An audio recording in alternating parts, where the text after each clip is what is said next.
My name is Myra Mercer, and I spent 32 years as the invisible daughter in a family that only saw value in sons. When I was 18, my parents wrote a check for $180,000 to send my brother to medical school. When I asked for help with college tuition, my father looked me in the eye and said, "Girls don't need degrees. Find yourself a good husband." So I worked 3 jobs. I survived on 5 hours of sleep for 4 years. I graduated summa cum laude and put myself through Johns Hopkins Medical School without a single dollar from them. 12 years later, I became a cardiothoracic surgeon, one of the few women in my field. But at my brother's engagement party last month, my father stood in front of 150 guests and introduced Tyler as our only successful child. He had no idea that his future daughter-in-law was the patient I saved 3 years ago on my operating table. Before I tell you what happened next, please take a moment to like and subscribe, but only if this story speaks to you. Drop a comment and tell me where you're watching from and what time it is there. Now let me take you back to where it all began. I grew up in Bethesda, Maryland, one of those manicured suburbs outside D.C. where every lawn looked like it belonged in a magazine and every family had secrets hidden behind their perfect hedges. Our house sat at the end of a quiet cul-de-sac, 2-car garage, colonial shutters, a flagstone path lined with boxwoods that my mother trimmed every Sunday after church. My father, Harold Mercer, spent 30 years climbing the corporate ladder until he became CFO of a mid-sized insurance company. He wore the same style of pale blue Oxford shirt every day, pressed and starched, paired with a Rolex date, just he bought himself the day he got promoted. That watch was his trophy. His proof that hard work paid off, for the right kind of person. In our house there were rules. Not the kind anyone wrote down, the kind you learned by watching. Tyler got dropped off at school in my father's Lexus. I took the bus. Tyler got a math tutor when his grades slipped. When I asked for one, my father said, "You don't need that. Girls just need to study enough to get by." Tyler's baseball games were family events. My academic awards? My mother came once. My father never did. My mother, Linda, was a homemaker, soft-spoken, always smoothing things over. Whenever I questioned the rules, she'd pat my hand and say, "Your father does this because he loves you. He's just trying to protect you." Protect me from what? Success? I was the top student in my class every single year. Honor roll, National Merit Scholar. I had universities sending me letters before I even applied. But none of that mattered. Not to him. Because in my father's world, daughters weren't investments. We were liabilities waiting to become someone else's responsibility. And I was about to learn exactly how much that belief would cost me. The summer before my freshman year of college, my mother made meatloaf for dinner. She only made meatloaf when something important was happening. Birthdays, promotions, announcements. I was 18. I had just received my acceptance letter from the University of Maryland, a partial scholarship that covered most of my tuition, but I still needed about $15,000 a year to make it work. I remember smoothing the letter on the dining table, my heart pounding with hope I didn't want to admit I had. "I got in," I said. "With a scholarship. I just need help with the rest." My father picked up the letter. He didn't read it. He just glanced at the header and set it down next to his plate. "That money is for Tyler," he said, swirling the Macallan 18 in his glass like he was making a business decision, which, to him, he was. "Your brother will need a career. He'll have a family to support someday. You?" He finally looked at me. "You just need to find a good husband." I looked at Tyler. He was 14 then, hunched over his phone, pretending not to hear. He didn't say a word. Neither did my mother. The silence in that room was louder than any argument could have been. I folded the letter carefully, slid it into my pocket, and said the only thing I could manage. "Okay." That night, I didn't cry in my room. I didn't scream into my pillow. I sat at my desk, opened my laptop, and searched for part-time jobs near campus. I applied to 3 before midnight, because in that moment I made a decision. I would never ask my father for anything again, and I never did. College was a blur of early alarms and cold coffee. Job 1. Waitress at a diner 2 blocks from campus. I worked the breakfast shift, 5 a.m. to 9 a.m., pouring coffee for truckers and retirees before running to my first class with grease still on my apron. Job 2. Library assistant. Afternoons and evenings, shelving books and manning the front desk. I learned to study between check-ins, cramming organic chemistry while stamping due dates. Job 3. Weekend math tutor for high school kids. The same service my father refused to pay for when I was their age. I averaged 5 hours of sleep a night for 4 years. I didn't go home for holidays. I told my mother I had extra shifts, which was true. What I didn't tell her was that I couldn't stomach sitting at that table, watching Tyler open presents bought with money that could have changed my life. I wore the same pair of sneakers for 2 years straight. When the sole started separating, I glued it back together and kept walking. Those shoes got me to class, to work, and eventually across the graduation stage. Summa cum laude. A 3.98 GPA, top of my class. I sent my parents an invitation to the ceremony. My mother texted back, "So proud of you, sweetheart. But Tyler has an important soccer game that day. We'll celebrate when you're home." I graduated alone. A professor I barely knew shook my hand and said, "Wherever you go from here, you've earned it." I cried in the parking lot for 10 minutes. Then I wiped my face, got in my car, and drove to the library to return my overdue books. That chapter was over. But the hardest part was just beginning. I applied to 12 medical schools. 3 accepted me. I chose Johns Hopkins, not because it was the most prestigious, though it was, but because they offered the best financial aid package: loans, grants, work study. I pieced it together like a patchwork quilt, and somehow it held. 4 years of medical school, 6 years of residency, 2 years of fellowship, 12 years of my life, building something no one in my family believed I could build. I specialized in cardiothoracic surgery, one of the most demanding fields in medicine. The hours were brutal. The pressure was relentless. I watched colleagues burn out, drop out, switch to easier specialties. I stayed, not because I had something to prove to my father. I stayed because every time I held a human heart in my hands, every time I watched a flat line turn into a steady rhythm, I knew this was exactly what I was meant to do. By 32, I was an attending surgeon at Johns Hopkins Hospital, one of the few women in my department, board certified, published, respected, and my family had no idea. My mother knew I worked at some hospital. That was the extent of it. She never asked for details, and I never offered them. I wore my Johns Hopkins medical ring every day, a gold band with the university crest. I bought it myself the day I graduated. It wasn't flashy. Most people wouldn't even notice it. But I noticed it every time I scrubbed in for surgery.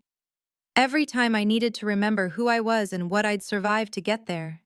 That ring was my proof, my quiet rebellion.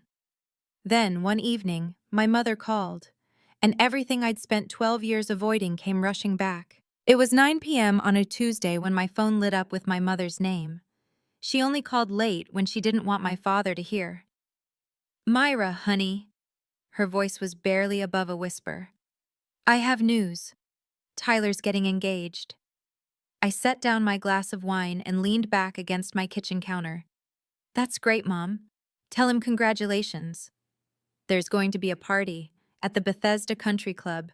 Your father wanted something big, 150 guests, all his business contacts, golf friends, the works." I knew that club. Membership fees started at $50,000 a year, the kind of place where handshakes sealed deals and last names meant everything. "Sounds fancy," I said, keeping my voice neutral. "You can come, if you want." She hesitated. "But your father, he doesn't want anyone introducing you as a doctor or anything like that. He said you should just come as Tyler's sister. Keep it simple." "Keep it simple. Don't outshine the golden child." "Did he send me an invitation?" Silence. "Mom?" It was easier this way. He didn't want to make it formal. You know how he is. I knew exactly how he was. When is it? Saturday, the 14th, 7 p.m. I pulled up my calendar. No surgeries scheduled, no on-call duty. Part of me wanted to decline. The smart part. The part that had spent 12 years building a life that didn't need their approval. But another part, the part that still remembered being 18 and folding that acceptance letter into my pocket, needed to see this through. "I'll be there," I said. My mother exhaled with relief. "Just, don't wear anything too attention-grabbing, okay? Tyler is the star that night." "Of course, Mom. Tyler's always the star." I took an Uber to the country club. I didn't want to deal with valet parking or anyone asking questions about my car, my job, my life. I just wanted to slip in, pay my respects, and slip out. The Bethesda Country Club looked exactly like I expected. White colonial architecture, crystal chandeliers visible through the tall windows, a manicured lawn stretching toward an 18-hole golf course. Luxury dripped from every corner. At the entrance, a security guard in a crisp blazer checked his clipboard. "Name? Myra Mercer." He scanned the list, scanned it again, frowned. "I'm not seeing a Myra Mercer." "Of course not." I pulled out my phone and called my mother. 2 rings later, she appeared at the door, flustered and apologetic. "She's with me," Mom told the guard, ushering me inside. "She's family." Family. The word felt hollow. I'd chosen my outfit carefully, a simple navy blue silk dress. Elegant, understated, nothing that would draw attention. My only indulgence was my Johns Hopkins ring, which I wore on my right hand like I always did. The ballroom buzzed with conversation. Crystal flutes clinked. A string quartet played something classical in the corner.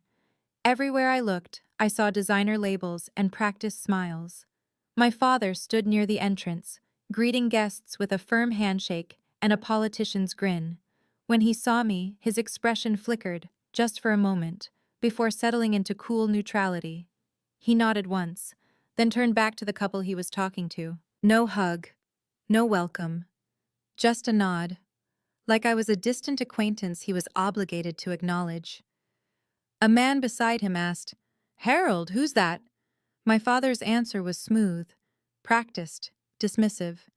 "Just a relative." I walked past him without a word, heading for the bar. That's when I noticed her, a woman in a white dress, staring at my ring. At 8 o'clock sharp, the music faded and a spotlight illuminated the small stage at the front of the ballroom. My father stepped up to the microphone, champagne flute in hand, Rolex glinting under the lights. "Ladies and gentlemen," he began, his voice carrying the practiced warmth of a man who had spent decades commanding boardrooms. "Thank you all for joining us tonight to celebrate a very special occasion." The room quieted. 150 faces turned toward him with polite attention. "Tonight, we honor my son Tyler, the pride of the Mercer family, our only successful child." The words hit me like a physical blow. Our only successful child. I stood frozen near the back of the room, champagne untouched in my hand, as my father continued. "Tyler is currently completing his medical training and will soon become a doctor. He represents everything this family stands for: hard work, dedication, and the courage to pursue excellence." Applause rippled through the crowd. Tyler stood near the stage, beaming, accepting congratulations from people who probably didn't know the first thing about him.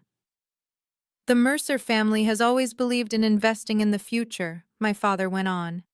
"And Tyler is proof that those investments pay off." I felt eyes on me. A few guests who knew I existed, friends of my mother perhaps, glanced my way with something that looked like pity. They knew. They could see what was happening. A woman beside me leaned toward her husband and whispered, "Isn't that his daughter, the older one?" "I thought they only had the one son," he whispered back. That's when I understood. My father hadn't just ignored me. He had erased me. I set my champagne glass on a nearby table, my hand steadier than I expected, and turned toward the exit. But someone was already walking toward me. She was beautiful in the way brides-to-be always are, glowing, radiant, wrapped in cream-colored silk that probably cost more than my first month's rent in medical school. But it wasn't her dress that stopped me. It was her eyes. They were locked on my hand, on my ring. "Excuse me," she said, closing the distance between us with quick, purposeful steps. "I'm so sorry to bother you, but do you work at Johns Hopkins?" My heart stuttered. "Yes," I said carefully. "I do." Are you, are you a surgeon?" The ballroom noise seemed to fade. The clinking glasses, the murmured conversations, all of it dissolved into white noise as I looked at this woman, really looked at her, and felt the memory click into place. 3 years ago, 2 a.m., a 26-year-old woman, chest crushed in a car accident, bleeding out on my operating table, 7 hours of surgery, touch and go until the very end. I remembered her face, younger then, pale, hovering between life and death. "Rachel," I said, her name surfacing from somewhere deep in my memory. "Rachel Porter." Her hand flew to her mouth. Tears welled in her eyes. "It's you. Oh my God, it's really you." Before I could respond, Tyler appeared at her side, his smile stiff with confusion. "Babe, what's going on?" He looked at me, then back at Rachel. "Do you know my sister?" Rachel's head snapped toward him. "Your sister?" Her voice cracked. "Tyler, you never told me what your sister does for a living." Tyler's jaw tightened. I could see him calculating, trying to control the narrative. "She works at a hospital," he said quickly. "Some administrative thing." Rachel stared at him. Then she stared at me. "Administrative?" she repeated slowly. "Tyler, this woman saved my life." Tyler's face went through 3 expressions in 2 seconds. Confusion, panic, and then a forced smile that didn't reach his eyes. "Babe, let's not make a scene." He reached for Rachel's arm. "There are some important people I want you to meet. Mr. Davidson from Dad's old firm is here, and—" "Tyler," Rachel pulled her arm back. "Did you hear what I just said?" "I heard you, and that's great, really. But we can catch up with Myra later." He shot me a look, the same look he used to give me when we were kids, and I accidentally got better grades. "Right, sis?" I said nothing. I just watched. "Why didn't you tell me your sister was a doctor?" Rachel pressed. "She's not. She's—" Tyler stumbled over his words. "Look, it's complicated. Our family is complicated. Can we please just enjoy the party?" "Complicated how?" The guests nearest to us had started to notice. Heads were turning, whispers spreading like ripples in a pond. Tyler lowered his voice, his smile becoming strained. "Myra, can you just go? This is my night. You've already caused enough trouble just by showing up." I felt the old familiar sting, the one I'd spent years learning to ignore. "I'm not causing anything, Tyler. I'm standing here." "You know what I mean." His voice dropped to a hiss. "You always have to make everything about you. Even now. Even tonight." Rachel looked between us, her expression shifting from confusion to something harder. Something suspicious. "Tyler," she said quietly, "I'm going to ask you one more time. Why didn't I know your sister is a surgeon?" He didn't answer. And in that silence I saw the first crack in the perfect image my family had spent decades constructing. My father materialized beside us, like he had a sixth sense for disturbances in his carefully orchestrated events. "What's going on here?" His voice was low, controlled, but I could see the tension in his jaw. "Nothing, Dad." Tyler jumped in immediately. "Myra was just leaving." "I wasn't," I said calmly. My father's eyes flicked to Rachel, then to the small cluster of guests pretending not to eavesdrop. "Myra!" He said my name like it was a problem to be solved. "This is Tyler's engagement party. If you're not going to be supportive, perhaps it's best if you—" "If I what, Dad? Disappear?" Like I always do? Rachel stepped forward. Mr. Mercer, did you know that your daughter is a hospital employee? My father cut in smoothly. Yes, we're aware. But tonight isn't about her. Tonight is about Tyler and his future. His future. His career. His success. Always his. A man nearby, someone I recognized vaguely as one of my father's golf buddies, cleared his throat. Harold, I didn't realize you had a daughter. You've never mentioned her. My father's smile tightened.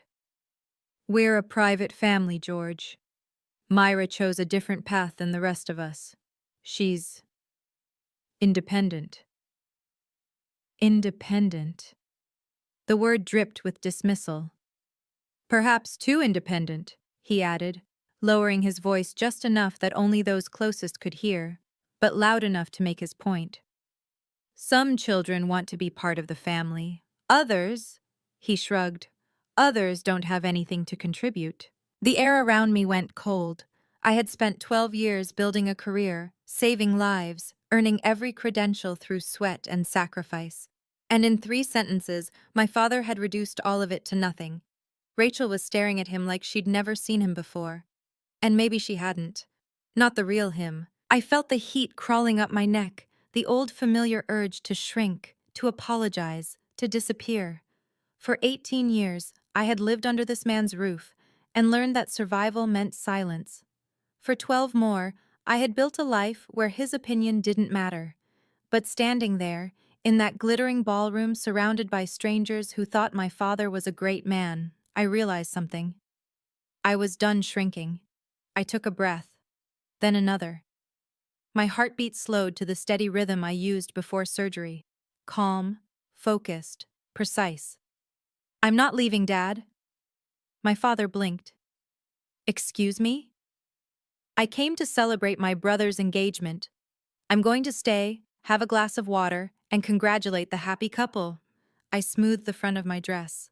That's what family does, isn't it? His face reddened. Myra, you don't have to introduce me to anyone. You don't even have to acknowledge I exist. I'm used to that. I met his eyes without flinching. But I'm not leaving because my presence makes you uncomfortable. For a moment, no one spoke. Then I turned and walked to the bar, my heels clicking against the marble floor with a confidence I had earned in operating rooms and overnight shifts and years of proving myself to people far more intimidating than Harold Mercer. I ordered sparkling water with lime. The bartender slid it across the counter with a small nod. I took a sip and watched the party continue around me. The forced laughter, the air kisses, the elaborate dance of wealthy people pretending everything was fine. I didn't need to make the scene. I didn't need to expose anyone. I just needed to stand my ground. And from across the room, I saw Rachel watching me with something that looked like respect. She was walking toward me again. I want to pause here and ask you something. Have you ever been dismissed by the people who were supposed to love you the most? Have you ever achieved something incredible, only to have your family pretend it didn't happen? If that's you, drop a comment below. Just type, I understand. Let me know I'm not alone in this. And if you want to know what Rachel said to me next, keep watching. Don't forget to hit that like button if you're on my side. Before Rachel could reach me, my mother intercepted her path. Sweetheart, let me introduce you to some of our friends from the club, Mom said brightly, steering Rachel toward a group of older women dripping in pearls. Then she doubled back to me, her smile fixed but her eyes pleading. Myra, honey. She gripped my elbow, her fingers trembling slightly. Please, don't do this. Not tonight. Don't do what, Mom? I'm just standing here. You know what I mean. She glanced over her shoulder, checking if my father was watching. Your father is already upset. Tyler is nervous. This is supposed to be a happy night. And my presence ruins that? She didn't answer. She didn't have to. Mom, do you even know what I do for a living? Her eyes dropped to the floor. You know I work at Johns Hopkins. You know I'm a surgeon. You've known for years. My voice was quiet but firm. Why have you never told him? Your father wouldn't, she trailed off. He wouldn't have believed me. He'd already made up his mind about you. So you just let him? I didn't have a choice. You had a choice every single day, Mom. You just didn't take it. Her eyes glistened. For a moment, I saw the mother I remembered from childhood, the one who used to sneak me extra dessert and tell me I could be anything I wanted. That woman had disappeared a long time ago. I know you've done well for yourself, she whispered. I'm proud of you. I just can't. Can't what? Say it out loud? She squeezed my hand once, then let go. Please just go home, Myra, before things get worse. They're already worse, Mom. They've been worse my entire life. I watched her walk away, and for the first time, I didn't feel angry, I just felt sad. I drifted to the corner of the ballroom, near the floor-to-ceiling windows that overlooked the golf course. Outside, the landscaping lights cast golden pools across the pristine grass. I could see the outline of luxury cars in the parking lot. Mercedes, BMWs, a few Porsches. The world my father desperately wanted to belong to. Inside, 150 people laughed and clinked glasses and celebrated a future that had nothing to do with me. I looked down at my ring, the Johns Hopkins crest catching the light. I thought about the day I earned it. The ceremony was small, held in a conference room with bad coffee and fluorescent lighting.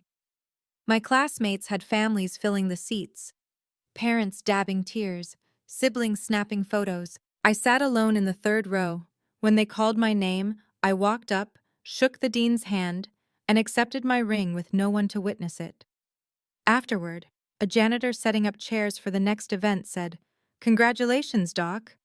He was the only person who acknowledged my accomplishment that day. I pressed my thumb against the ring now, feeling its weight. What am I even doing here? I had spent 12 years building a life that didn't require their approval. A life filled with colleagues who respected me, patients who trusted me, work that mattered. Why was I standing in a corner at my brother's engagement party, hoping for something I knew I'd never get? Through the glass, I watched a couple stroll arm in arm toward the garden, happy, oblivious, normal. Maybe I should just leave. Let them have their perfect night. But then my phone buzzed. A text from Dr. Kevin Chen, a colleague back at Hopkins. "Hey Myra, random question. Your brother Tyler, did he finish his residency? Just saw him at a pharma conference. Thought he was still in training?" I stared at the screen, and everything changed. I read the message 3 times. Thought he was still in training. Tyler wasn't in training. According to my mother's updates, the few she shared, Tyler was finishing up his residency and about to become a doctor any day now. That was the story. The narrative my father broadcast to anyone who would listen. But Kevin had just seen Tyler at a pharmaceutical sales conference, not a medical conference, a sales conference. I opened a browser on my phone and searched. Tyler Mercer Pfizer. 3 results. A LinkedIn profile, a company directory listing, a conference speaker bio from 6 months ago. Tyler Mercer, medical sales representative, Pfizer Inc.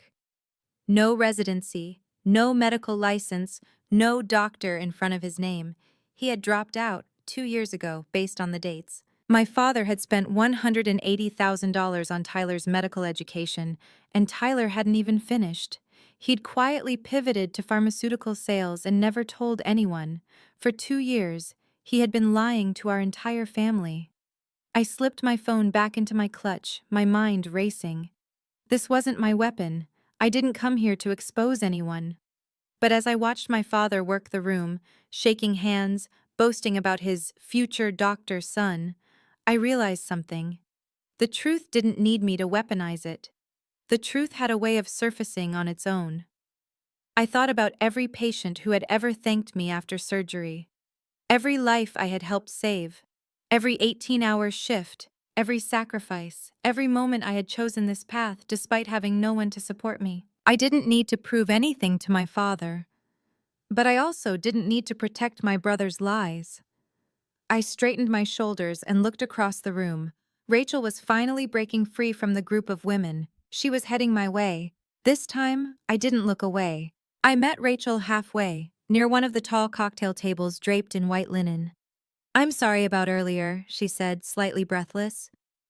"Tyler's mother kept pulling me around to meet people." "It's fine. It's your party." "It's supposed to be," she bit her lip. "But nothing about tonight feels right." I studied her face, the furrow between her brows, the tension in her shoulders. This wasn't bridal glow. This was doubt. "Rachel, how much do you know about Tyler's career?" She blinked at the question. "He's finishing his residency, internal medicine. He's supposed to start his fellowship next year." "That's what he told you?" "That's what he's told everyone." Her voice wavered. "Why? Is there something I should know?" I hesitated. This wasn't my secret to tell, but it also wasn't my lie to protect. "I'd just received a message from a colleague. He saw Tyler at a pharmaceutical sales conference last week." "A sales conference?" Rachel shook her head. "No, Tyler doesn't do sales. He's a doctor. Well, almost a doctor." "Rachel." I kept my voice gentle but direct. "I looked it up. Tyler works for Pfizer. He's listed as a medical sales representative. He has been for at least 2 years." The color drained from her face. "That's not possible. He shows me his schedule. He talks about his patients. She stopped. Something clicked behind her eyes. "Oh my God," she whispered. "The hours. He's always so vague about where he goes. I thought it was because he was busy at the hospital." "I'm not trying to hurt you," I said. "I just think you deserve to know the truth before you marry him." Rachel stared at me. Then she looked across the room at Tyler, who was laughing at something his father said. "He's been lying to me for 2 years?" I didn't answer. I didn't have to. Rachel stood frozen for a long moment, processing. Then she turned back to me with a different look in her eyes, sharper now, more focused. "Wait, can we go back to what I said earlier?" She took a breath. 3 years ago, I was in a car accident. A bad one. My sternum was crushed. I had internal bleeding. They told my parents I probably wouldn't survive the night." I nodded slowly. "I remember." "The surgeon who saved me, Dr. Myra Mercer, operated on me for 7 hours. She held my heart in her hands." Rachel's voice cracked. "When I woke up in the ICU, she was there. She held my hand and said, 'You fought hard. Now you get to live.'" I remembered that too. I remembered her parents sobbing in the waiting room. I remembered the moment her vitals stabilized, and I finally exhaled. "That surgeon was you," Rachel said. "Wasn't it?" "Yes." Tears spilled down her cheeks. Before I could react, she pulled me into a tight embrace. "I've thought about you every single day for 3 years," she whispered against my shoulder.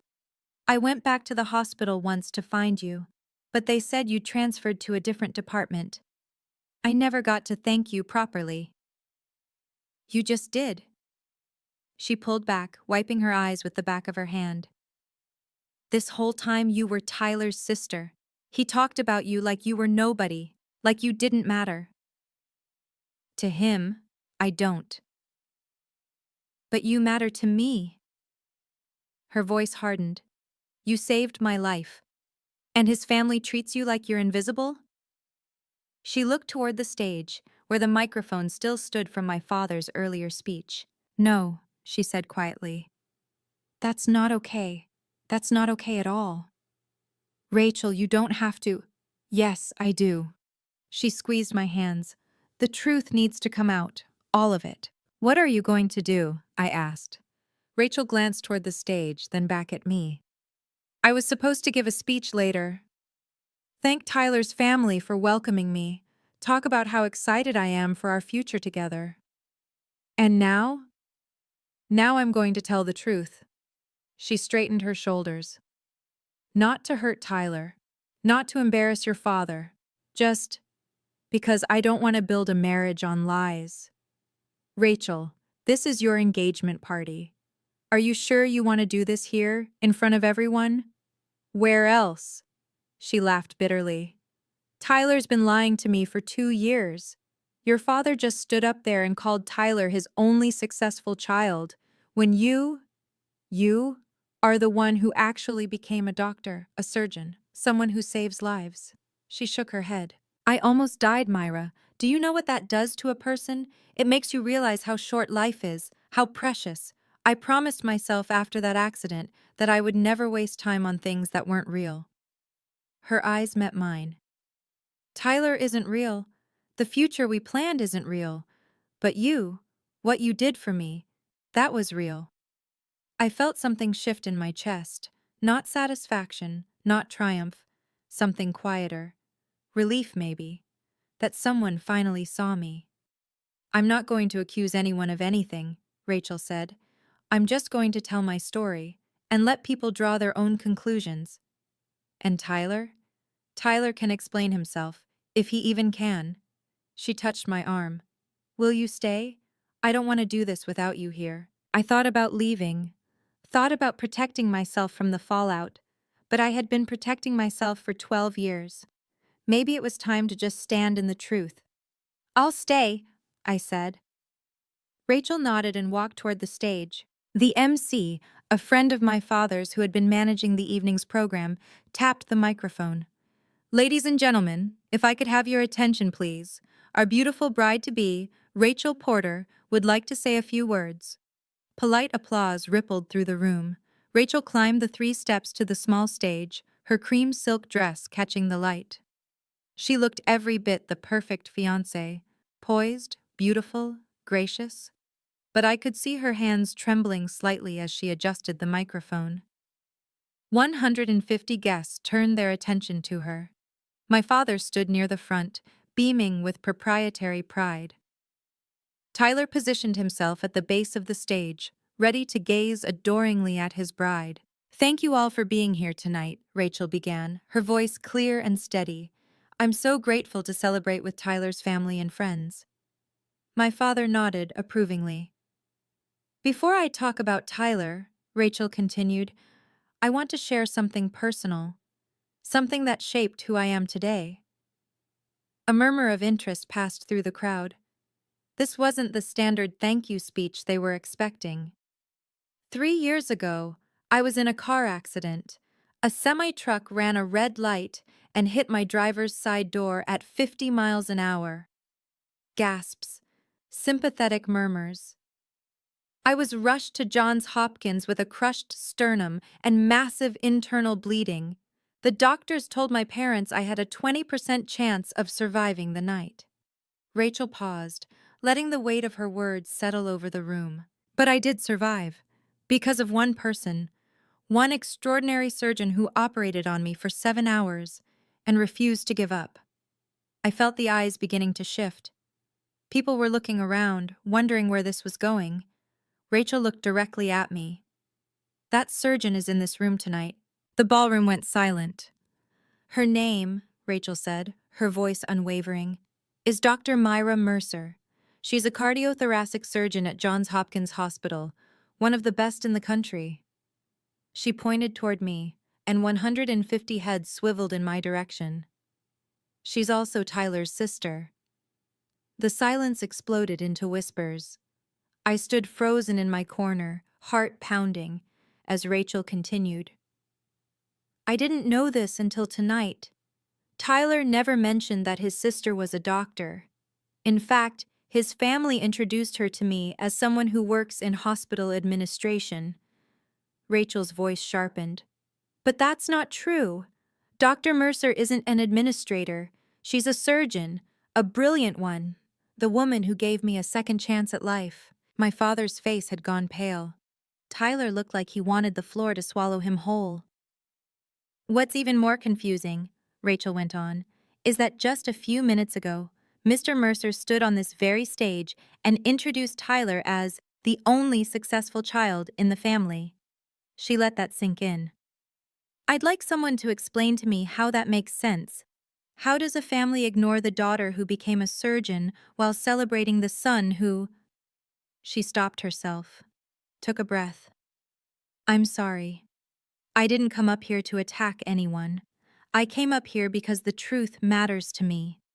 And the truth is that Dr. Myra Mercer saved my life. Without her, I wouldn't be standing here. I wouldn't have met Tyler. I wouldn't have any of this. Rachel looked at me again, tears glistening in her eyes. Myra, would you please come up here? I'd like everyone to meet the woman who made my future possible. Every eye in the room was on me. I had two choices: shrink or stand. I chose to stand. I walked through the parted crowd, my heels clicking against the marble with each step. The whispers followed me like a wave. That's the daughter? Harold never mentioned a daughter. A surgeon at Hopkins? Why would they hide that? Something's very wrong here. I climbed the steps and stood beside Rachel. She reached for my hand and squeezed it.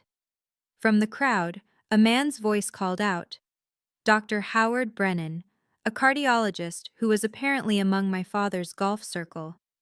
Myra Mercer? He stepped forward, recognition dawning on his face.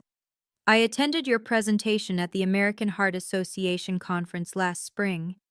Your research on minimally invasive mitral valve repair was exceptional. More murmurs, more turning heads. Thank you, I said simply. Rachel leaned into the microphone. For those who don't know, and apparently that includes Tyler's own family, Dr. Mercer is board certified in cardiothoracic surgery. She's published in peer-reviewed journals. She's saved countless lives, including mine. She turned to face my father, who stood motionless near the front, his face a mask of barely controlled fury. Mr. Mercer, I mean no disrespect, but I have to ask, why did you tell this room that Tyler is your only successful child? Your daughter is standing right here. She's accomplished more than most people will in a lifetime. The room held its breath. My father's mouth opened, closed, opened again. This is hardly the time or place. It seems like exactly the right time and place to me, Rachel said calmly. You chose to celebrate Tyler's success publicly. Why can't we acknowledge Myra's? Someone in the back started clapping. Then another person. Then another. Within seconds, half the room was applauding. Not for my father, not for Tyler, but for me. And I hadn't asked for any of it. The truth had simply found its way into the light. Rachel handed me the microphone. For a moment, I just stood there, looking out at the sea of faces, some curious, some sympathetic, some uncomfortable. I could have destroyed my father right there. I could have laid out every slight, every rejection, every moment he made me feel worthless. But that wasn't who I wanted to be. Thank you, Rachel. I kept my voice calm, measured. And thank you, everyone, for your kind applause. I didn't come here tonight expecting any of this. I paused, collecting my thoughts. I came because Tyler is my brother, and I wanted to wish him well. That's it. I didn't come to cause drama or make anyone uncomfortable. My father's posture relaxed slightly. He thought I was backing down, but I also won't pretend to be something I'm not. I met his eyes. I'm not a hospital administrator. I'm not just a relative. I'm a cardiothoracic surgeon. I've spent 12 years training for this career, years I funded entirely on my own. The room was utterly silent. I'm not telling you this to brag.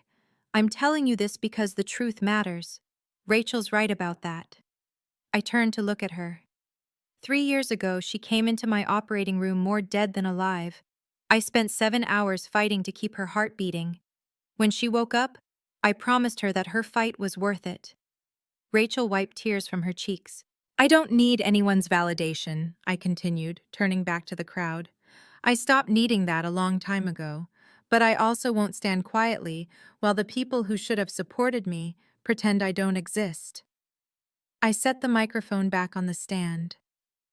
That's all I have to say. Thank you for listening. I stepped back, and that's when Tyler lost control. Tyler stormed onto the stage, his face flushed red, his carefully gelled hair starting to come undone. Are you serious right now? He grabbed the microphone, his voice cracking with barely contained rage. This is my engagement party, and you just had to make it about you, didn't you? Rachel stepped toward him. Tyler? No! He jabbed a finger in my direction. She's always been like this, always trying to prove she's better than me, always competing. Even now, even on the one night that's supposed to be mine, she can't just let me have it. The guests shifted uncomfortably. This wasn't the charming Tyler they thought they knew. I didn't do anything, Tyler. My voice was steady.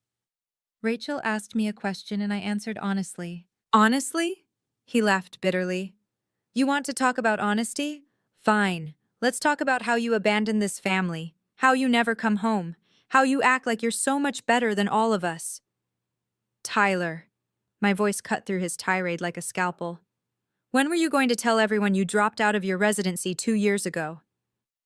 The room went absolutely still. Tyler's face drained of color. What?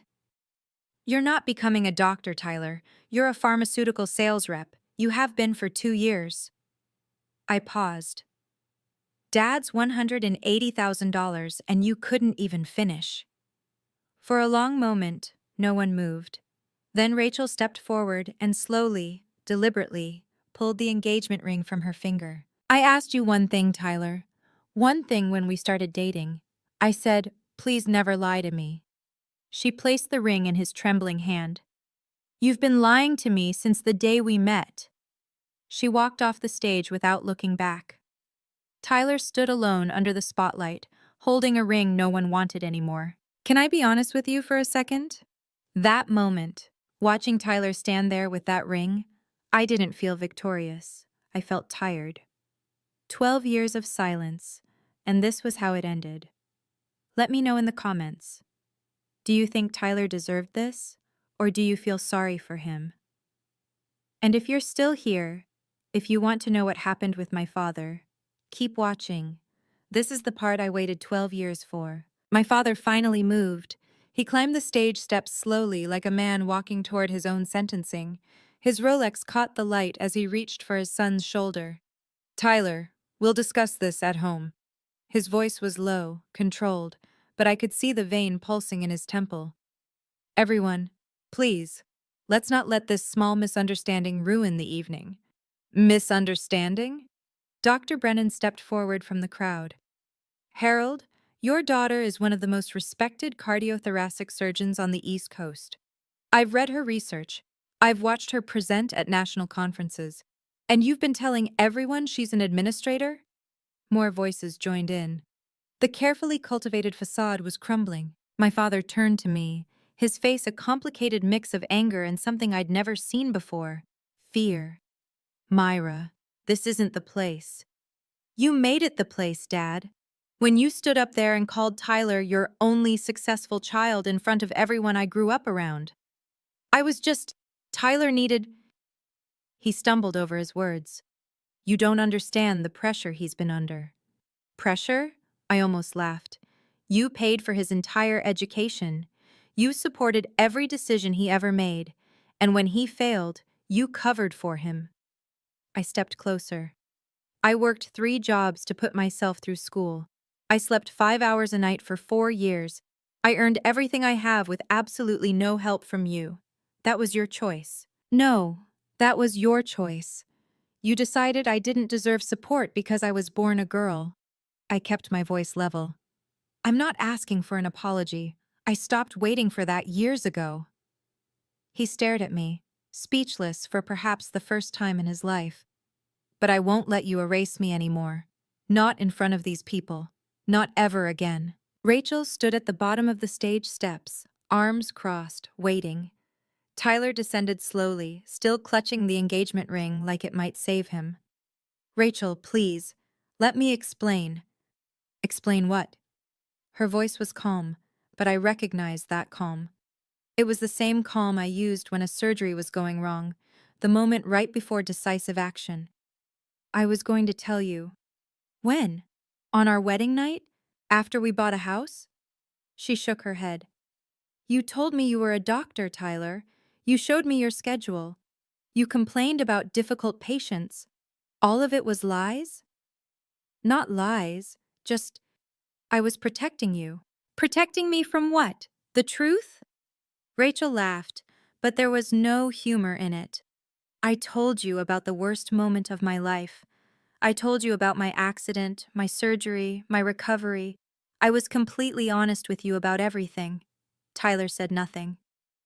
And now I find out that the surgeon who saved my life, the person I've wanted to thank for 3 years, is your sister. A sister you deliberately kept hidden from me. That's not. Your father just introduced you as his only successful child while your sister stood 15 feet away, a sister who actually became a doctor. And you were okay with that? Tyler's silence was damning. Rachel took a deep breath. I loved you, Tyler. I really did. But I can't marry someone I don't know. And clearly, I don't know you at all. She turned and walked toward the exit, her heels clicking with finality against the marble floor. Tyler called after her. Rachel, please! She didn't look back. The ring fell from Tyler's hand and bounced on the floor with a small, pathetic clink. No one moved to pick it up. In all the chaos, I hadn't noticed my mother approaching. She climbed onto the stage, something I'd never seen her do in my entire life. Linda Mercer didn't make scenes. She didn't draw attention. She smoothed things over and kept the peace. But not tonight. Myra. I turned to face her. Her eyes were red-rimmed, her careful makeup starting to smudge. I'm so sorry. The words hung in the air between us. I knew what you accomplished, she continued, her voice trembling. I followed your career from a distance. I read about your research. I saw the hospital announcements when you were promoted. I felt something crack in my chest. Then why didn't you ever say anything? Because I was afraid. She wiped her eyes with the back of her hand. Afraid of your father. Afraid of disrupting the family. Afraid of... She took a shaky breath. Afraid of admitting I failed you. My father stood frozen behind her, watching this unfold like a man witnessing his world collapse. You were 18 years old, and I let him tell you that you didn't matter. I should have stood up for you. I should have protected you. Her voice broke. But I didn't. And you had to protect yourself. She reached for my hands, and I let her take them. The woman you became, the surgeon, the success, all of it. You did that alone. Despite us. Not because of us. She squeezed my fingers. I'm so proud of you, Myra. I should have said it years ago. I felt tears threatening to fall, the first I'd allowed myself in a long time. Thank you, Mom, I managed. That means more than you know. She pulled me into a hug. A real one. The kind I hadn't felt since I was a child. Behind us, my father stood silent, watching, processing. For once, he had nothing to say. I held my mother for a long moment. Then I gently stepped back. The ballroom had grown quiet. Guests were starting to drift toward the exits, conversations hushed and uncomfortable. The party was over in every way that mattered. Tyler had disappeared, probably to lick his wounds somewhere private. My father still stood on the stage, looking older than I'd ever seen him. I didn't have anything left to say to either of them. I should go, I told my mother. She nodded, still holding my hand. Will you call me, soon? Yes, I'll call. As I descended the stage, Rachel intercepted me near the door. Myra, wait. Her eyes were dry now, her composure restored. I don't know how to thank you. For tonight, and for everything else. You don't need to thank me. I touched her arm briefly. You saved yourself tonight, Rachel. You chose truth over comfort. That takes courage. I learned it from you. She smiled weakly. 3 years ago, when I woke up in that hospital room, you told me something I never forgot. What was that? You said, the hardest part is over. Now all you have to do is live. She took a shaky breath. I think I finally understand what you meant. I hugged her, briefly, but genuinely. Take care of yourself, Rachel. You're going to be okay. She nodded and stepped aside. I walked out of the Bethesda Country Club into the cool night air. The valets scrambled around luxury cars, but I walked past them, pulling out my phone to request an Uber. The automatic doors closed behind me, muffling the murmurs and the music. I took a deep breath. For the first time in 12 years, my chest didn't feel tight. I had said my piece. I had stood my ground. Now I could go home. A lot can change in 7 days. Rachel called off the engagement. She sent me a text the next morning. Thank you for telling me the truth. Starting over is scary, but it's better than living a lie. We've stayed in touch. She's thinking about going back to therapy, processing everything. I think she'll be okay. Tyler finally confessed to my parents about dropping out. According to my mother, who has been calling me every other day now, my father didn't take it well. He cut off Tyler's financial support until, as he put it, Tyler has a real plan for his life. Ironic, considering he never gave me any support to cut off in the first place. My mother started attending family counseling. She asked my father to join her. He refused at first, but after a week of silence from everyone he used to impress, he agreed to at least one session. I'm not holding my breath for transformation. Some people are too set in their ways. But the fact that he's trying, even a little, is more than I ever expected. As for me, I went back to work. The Monday after the party, I had a double bypass scheduled at 7 a.m. I scrubbed in, made my incisions, and spent 4 hours doing what I do best. When the patient's heart started beating on its own again, I felt that familiar surge of purpose. This is why I do what I do. Not for recognition, not for validation. For moments like this, when someone gets a second chance at life because I refuse to give up. My phone buzzed in my locker after the surgery, a text from a number I didn't recognize. "This is your father. Can we talk?" I stared at it for a long time. Then I typed back, "When you're ready to listen, I'll be here." You might think this story ends with me forgiving my father, with a tearful reconciliation and a happily ever after. That's not how real life works. The truth is, I'm still figuring out what my relationship with my family looks like. Maybe we'll find our way back to something healthy. Maybe we won't. Either way, I've made peace with it. Because here's what I learned over the past 12 years. You cannot control how other people see you. You cannot force someone to acknowledge your worth. You can only control who you are and what you do with your life. I spent too many years waiting for my father to be proud of me, hoping that one more achievement, one more award, one more success would finally make him see me. But some people aren't capable of seeing beyond their own expectations. That's not your failure. It's theirs. The real victory wasn't standing on that stage while Rachel told everyone who I was. The real victory was the moment I realized I didn't need anyone's approval to know my own value. I'm a cardiothoracic surgeon. I've saved lives. I've built a career that means something. No one gave that to me. I earned it. And if my father ever wants to be part of my life, he'll have to earn his way back too. That's not cruelty. That's boundaries. Setting boundaries doesn't mean cutting people off forever. It means saying, "I love you, but I will not let you hurt me anymore." It means protecting the life you've built, even from the people who were supposed to help you build it. If you're watching this and you recognize yourself in my story, the overlooked daughter, the underestimated child, the one who was never quite enough, please hear me. You are enough. You always were. Don't wait for them to see it. See it in yourself. After everything settled down, I had coffee with a friend, a psychologist who specializes in family dynamics. "Why do you think my father is like this?" I asked her. "Is he just a bad person?" She shook her head. "People are rarely that simple." She explained that my father likely grew up in an environment where his own worth was tied entirely to achievement, specifically, male achievement. His father probably measured success the same way, and his father before him. "It's a generational pattern," she said. He internalized the message that sons carry the family legacy and daughters are secondary. Not because he hates women, but because that's literally all he knows. That doesn't excuse what he did. No, it doesn't. But it explains it. She stirred her coffee. The saddest part is, he probably thought he was protecting you. In his mind, pushing you toward marriage and away from career was him being a good father. saving you from the struggle he went through. I sat with that for a while.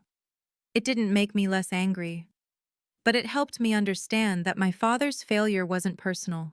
He was just wrong. Catastrophically, painfully wrong. And some people never learn to be anything else. The lesson I want to leave you with is this: you cannot heal wounds you refuse to acknowledge exist.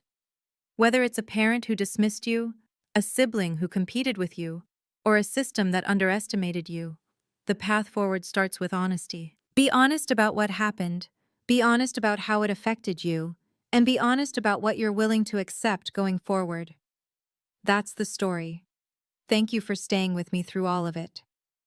If this resonated with you, please leave a comment. Tell me your story. I'd love to hear it. And if you want more stories like this, check the description for recommendations. Take care of yourselves. You're worth it. My name is Leah Sanderson. I'm 31 years old. At my grandmother's funeral, her lawyer handed me one thing: a faded savings book with her name on the cover. Before I could open it, my father snatched it out of my hands, glanced at the balance, and threw it onto her casket. Right there, in front of 60 people, dirt still fresh on the grave. "It's useless," he said. "Let it stay buried." His wife laughed. His stepson filmed it. Nobody said a word. So I stepped forward, knelt down, and picked it up. I drove straight to the bank. The clerk typed in the account number, looked at her screen, and turned white. She grabbed the edge of her desk. "Do not leave this building," she said. "I'm calling the police." What that savings book contained, and what it exposed about my own father, changed everything. Before I tell you the rest, take a moment to like and subscribe, but only if this story earns it. Tell me in the comments where you're watching from and what time it is there. Now let me take you back to before the funeral, to the Sundays that started all of this. Every Sunday for 3 years, I drove 15 minutes down Route 33 to my grandmother's house. A small white ranch with green shutters and a garden full of petunias she'd been growing since before I was born. The paint was peeling. The porch steps creaked. My father always said, "Mom's barely getting by. That house is all she's got." I never went because she asked. I went because she was the only person who never made me feel like I owed something just for existing. We had a routine. I'd bring groceries, the good bread from Muller's, not the store brand. She'd already have coffee on. I'd clean the kitchen, change her sheets, check her medications. Then we'd sit on the porch if it was warm, or at the kitchen table if it wasn't, and she'd tell me stories about my mother. Nobody else told me stories about my mother. Grandma Ruth had a habit I never understood. Every first of the month, she'd sit at her desk, pull out a small brown notebook, and write numbers in it. Neat columns, careful handwriting. When she was done, she'd lock it in the top drawer and pocket the key. I asked her once, "What's that, Grandma?" She smiled. "Grandma's little habit. Don't worry about it, sweetheart." I didn't push. I wish I had. There was something else. Every few months, my father would call her and say he wanted to help manage her finances. Every time she said no, politely but firmly. Once, after she hung up, I saw her hands shaking. Not from weakness, from something else.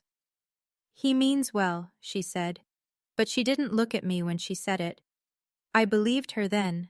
I don't anymore. Let me back up. Because to understand what happened at that grave, you need to understand what it was like growing up in Gerald Sanderson's house. My mother, Emily, died when I was 10. Car accident on a Tuesday morning. I remember the cereal I was eating when the phone rang. I remember my father sitting on the kitchen floor. For about a year after that, he tried. I'll give him that. He tried. Then he stopped. He sent me to live with Grandma Ruth for 3 years. "Just until I get back on my feet," he said. When he married Donna Pemberton, he brought me back home. Not because he missed me, because Donna said it would look bad if his daughter lived with his mother. Donna had a son, Kyle. He was 2 years younger than me. He got the big bedroom. I got the room next to the garage. No closet, one window, heater that worked half the time. Kyle got a truck at 16. I bought a 12-year-old Civic with waitressing money. Donna was good at appearances. In front of neighbors, she'd say, "We treat all our kids the same." Behind closed doors, she'd tell my father, "Your daughter eats here, sleeps here, and contributes nothing." I contributed. I paid the electric bill every month starting at 19. My father never mentioned that. I got my nursing degree at 23, worked as a community health nurse, built a life. But when Grandma Ruth got sick in 2022, I cut my hours to take care of her. My income dropped, my savings drained, and I ended up back in that room next to the garage. My father told the neighbors, "I'm supporting my adult daughter because she can't manage on her own." He never mentioned the electric bill. In the fall of 2022, Grandma Ruth was diagnosed with congestive heart failure. The doctor said she could stay home if she had consistent help. So I rearranged my entire life. 3 days a week, I worked at the clinic. The other 4, I was at her house, bathing her, cooking meals she could swallow, driving her to cardiology appointments 40 minutes away, sorting her pills into those little plastic organizers with the days of the week printed on them. My father visited 3 times in 2 years. I counted. Each time, he sat at her kitchen table and said the same thing. "Mom, just let me handle your accounts. It's easier for everyone." Each time she shook her head. Each time he left within the hour. Donna never came, not once. Kyle came once. He stood in the doorway, looked around the small house and asked, "So, Grandma, you got anything put away for when, later?" Ruth just looked at him, said nothing. He left after 12 minutes. One afternoon in early 2023, I was sorting mail at Grandma Ruth's kitchen counter. I found a bank envelope, her monthly statement. I wouldn't normally look, but it was already open and a number caught my eye. A withdrawal. $15,000. March 2023. "Grandma, did you take out 15,000?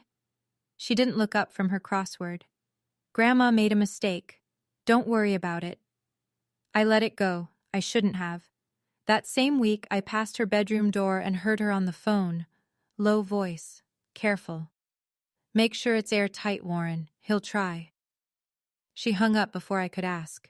That night, she held my hand at the kitchen table and said something I didn't understand until weeks after she was gone. "When I die, take the book in the drawer. Don't let your father have it. Promise me." I promised. October 5th, a Sunday. I drove to her house the same way I always did. Radio off, windows down because the air smelled like wood smoke and dry leaves. The front door was unlocked. The coffee pot was cold. I found her in bed, hands folded over her old Bible, eyes closed. She looked like she was sleeping, except the room was too still. No clock ticking, no shallow breathing from the oxygen machine I'd set up by her nightstand. I sat on the edge of the bed and held her hand. It was cool, stiff. I didn't cry. I just sat there. The house smelled like lavender and old paper, like it always did. I called 911. Then I called my father. He arrived 2 hours later. Donna wasn't with him. His first words when he walked through the door. "Did she have a will?" Not, "How did she go?" Not, "Are you okay?" Not even, "Where is she?" Did she have a will? I watched him move through the house. He opened the desk drawers first, then the filing cabinet, then the closet in her bedroom, while she was still lying right there. He rifled through shoeboxes, old envelopes, folders, looking for something. I remembered her words. I opened the top drawer of her writing desk, the one she always kept locked. The lock was broken now. Inside was the small brown savings book, faded cover, her name on the first page, Ruth Sanderson, and tucked inside, a slip of paper in her handwriting. "Bring this to the bank. Ask for Janet. Trust me. Grandma." I slid the book into my purse before my father came back into the room. He searched for another hour. He never found what he was looking for. The funeral was held at Grace Lutheran, the little stone church on Main Street where Grandma Ruth had attended services every Sunday for 40 years. About 60 people came. In a town like Millfield, Ohio, that's not a small number. It means everyone. My father wore a dark suit I'd never seen before. Donna wore black, expensive black, the kind you buy when you want people to notice your grief. Kyle wore sneakers and kept checking his phone. Gerald stood at the pulpit and delivered a eulogy that made my skin crawl. My mother lived a simple life, he said. She didn't have much, but she had love, and that's what matters. His voice cracked on the word, love. Donna dabbed her eyes in the front pew. Two women behind me whispered, "What a devoted son." I sat in the first row and said nothing. I knew he hadn't called his mother on her birthday this year. I knew he hadn't visited when she had pneumonia in January. I knew he'd searched her house before her body was cold. But this was his stage, and Gerald Sanderson had always been good at stages. After the service, Donna hugged everyone at the door. Ruth was like a mother to me, she told each person. My grandmother once told me, that woman hasn't called me in 4 years. Outside, I saw Kyle taking a selfie in the parking lot, leaning against his car, smiling. At a funeral. Peggy Calloway, Grandma Ruth's oldest friend, 74 years old, 5 feet tall, backbone of steel, saw it too. Her jaw tightened. She said nothing. And in the back row of the church, I noticed someone I didn't expect. A gray-haired man in a quiet suit. Warren Holt, attorney at law. He caught my eye and nodded. Just once. I didn't know yet what that nod meant. At the cemetery, they lowered the casket into the ground. The October wind pulled at coat hems and scattered a few dried leaves across the fresh dirt. 60 people stood in a half circle. Quiet. Then Warren Holt stepped forward. He approached me, not my father, and held out a manila envelope. "Your grandmother wanted you to have this," he said. "Personally." Before I could open it, my father's hand shot out and snatched it. "What is this?" Gerald tore the envelope. Inside was a savings book, identical to the one already in my purse. Brown cover, yellowed pages. But this was the original, the one the bank had issued. He flipped it open. "Read the balance. $4,200. He laughed. Not a small laugh, the kind that carries. Then he threw it. The savings book landed on top of the casket, bounced once, and slid into the mound of loose earth beside the grave. Dirt still dark and damp. "It's useless," my father said. $4,000. Let it stay buried with her. That's all she ever had." Donna covered her mouth, but I could see the smile behind her fingers. Kyle had his phone out, recording. He laughed. $4,000? I spend that in a month." 60 people. Nobody spoke. Peggy Calloway's hands were clenched at her sides. A few neighbors looked away. I stood very still for a moment. Then I stepped forward, knelt at the edge of the grave, and picked up the savings book from the dirt. I brushed it off carefully, slowly. I put it in the inside pocket of my coat, over my heart. I didn't say a word. Gerald watched me. "You want that junk? Fine. That's your inheritance. Don't come asking me for anything else." That book was covered in the same dirt they'd just shoveled over my grandmother. I picked it up the way you pick up something sacred that someone dropped by accident. Except it wasn't an accident. That evening, I drove back to my father's house. The porch light was on. The door was locked. I found my clothes on the hallway floor. Not in suitcases, in black trash bags. 3 of them. My books in a cardboard box. My nursing textbook stacked on top of my mother's old quilt, the one I'd kept since I was 10. Donna opened the door. She didn't step aside to let me in. "Kyle needs the room for his home office," she said. "Your father agrees." Gerald appeared behind her, arms crossed. "You're 31, Leah. Time to figure it out." "You're throwing me out the night of Grandma's funeral?" "Don't be dramatic. You've had years to save up." I had $1,800 in my checking account, enough for a deposit on the cheapest studio in Millfield maybe, not enough for a second month. I didn't argue, I didn't beg. I picked up the trash bags with my name on them and I loaded them into my Civic. I sat in the driveway for 10 minutes. The porch light went off. I called Peggy Calloway. "Come stay with me tonight, sweetheart," she said. No questions, no hesitation.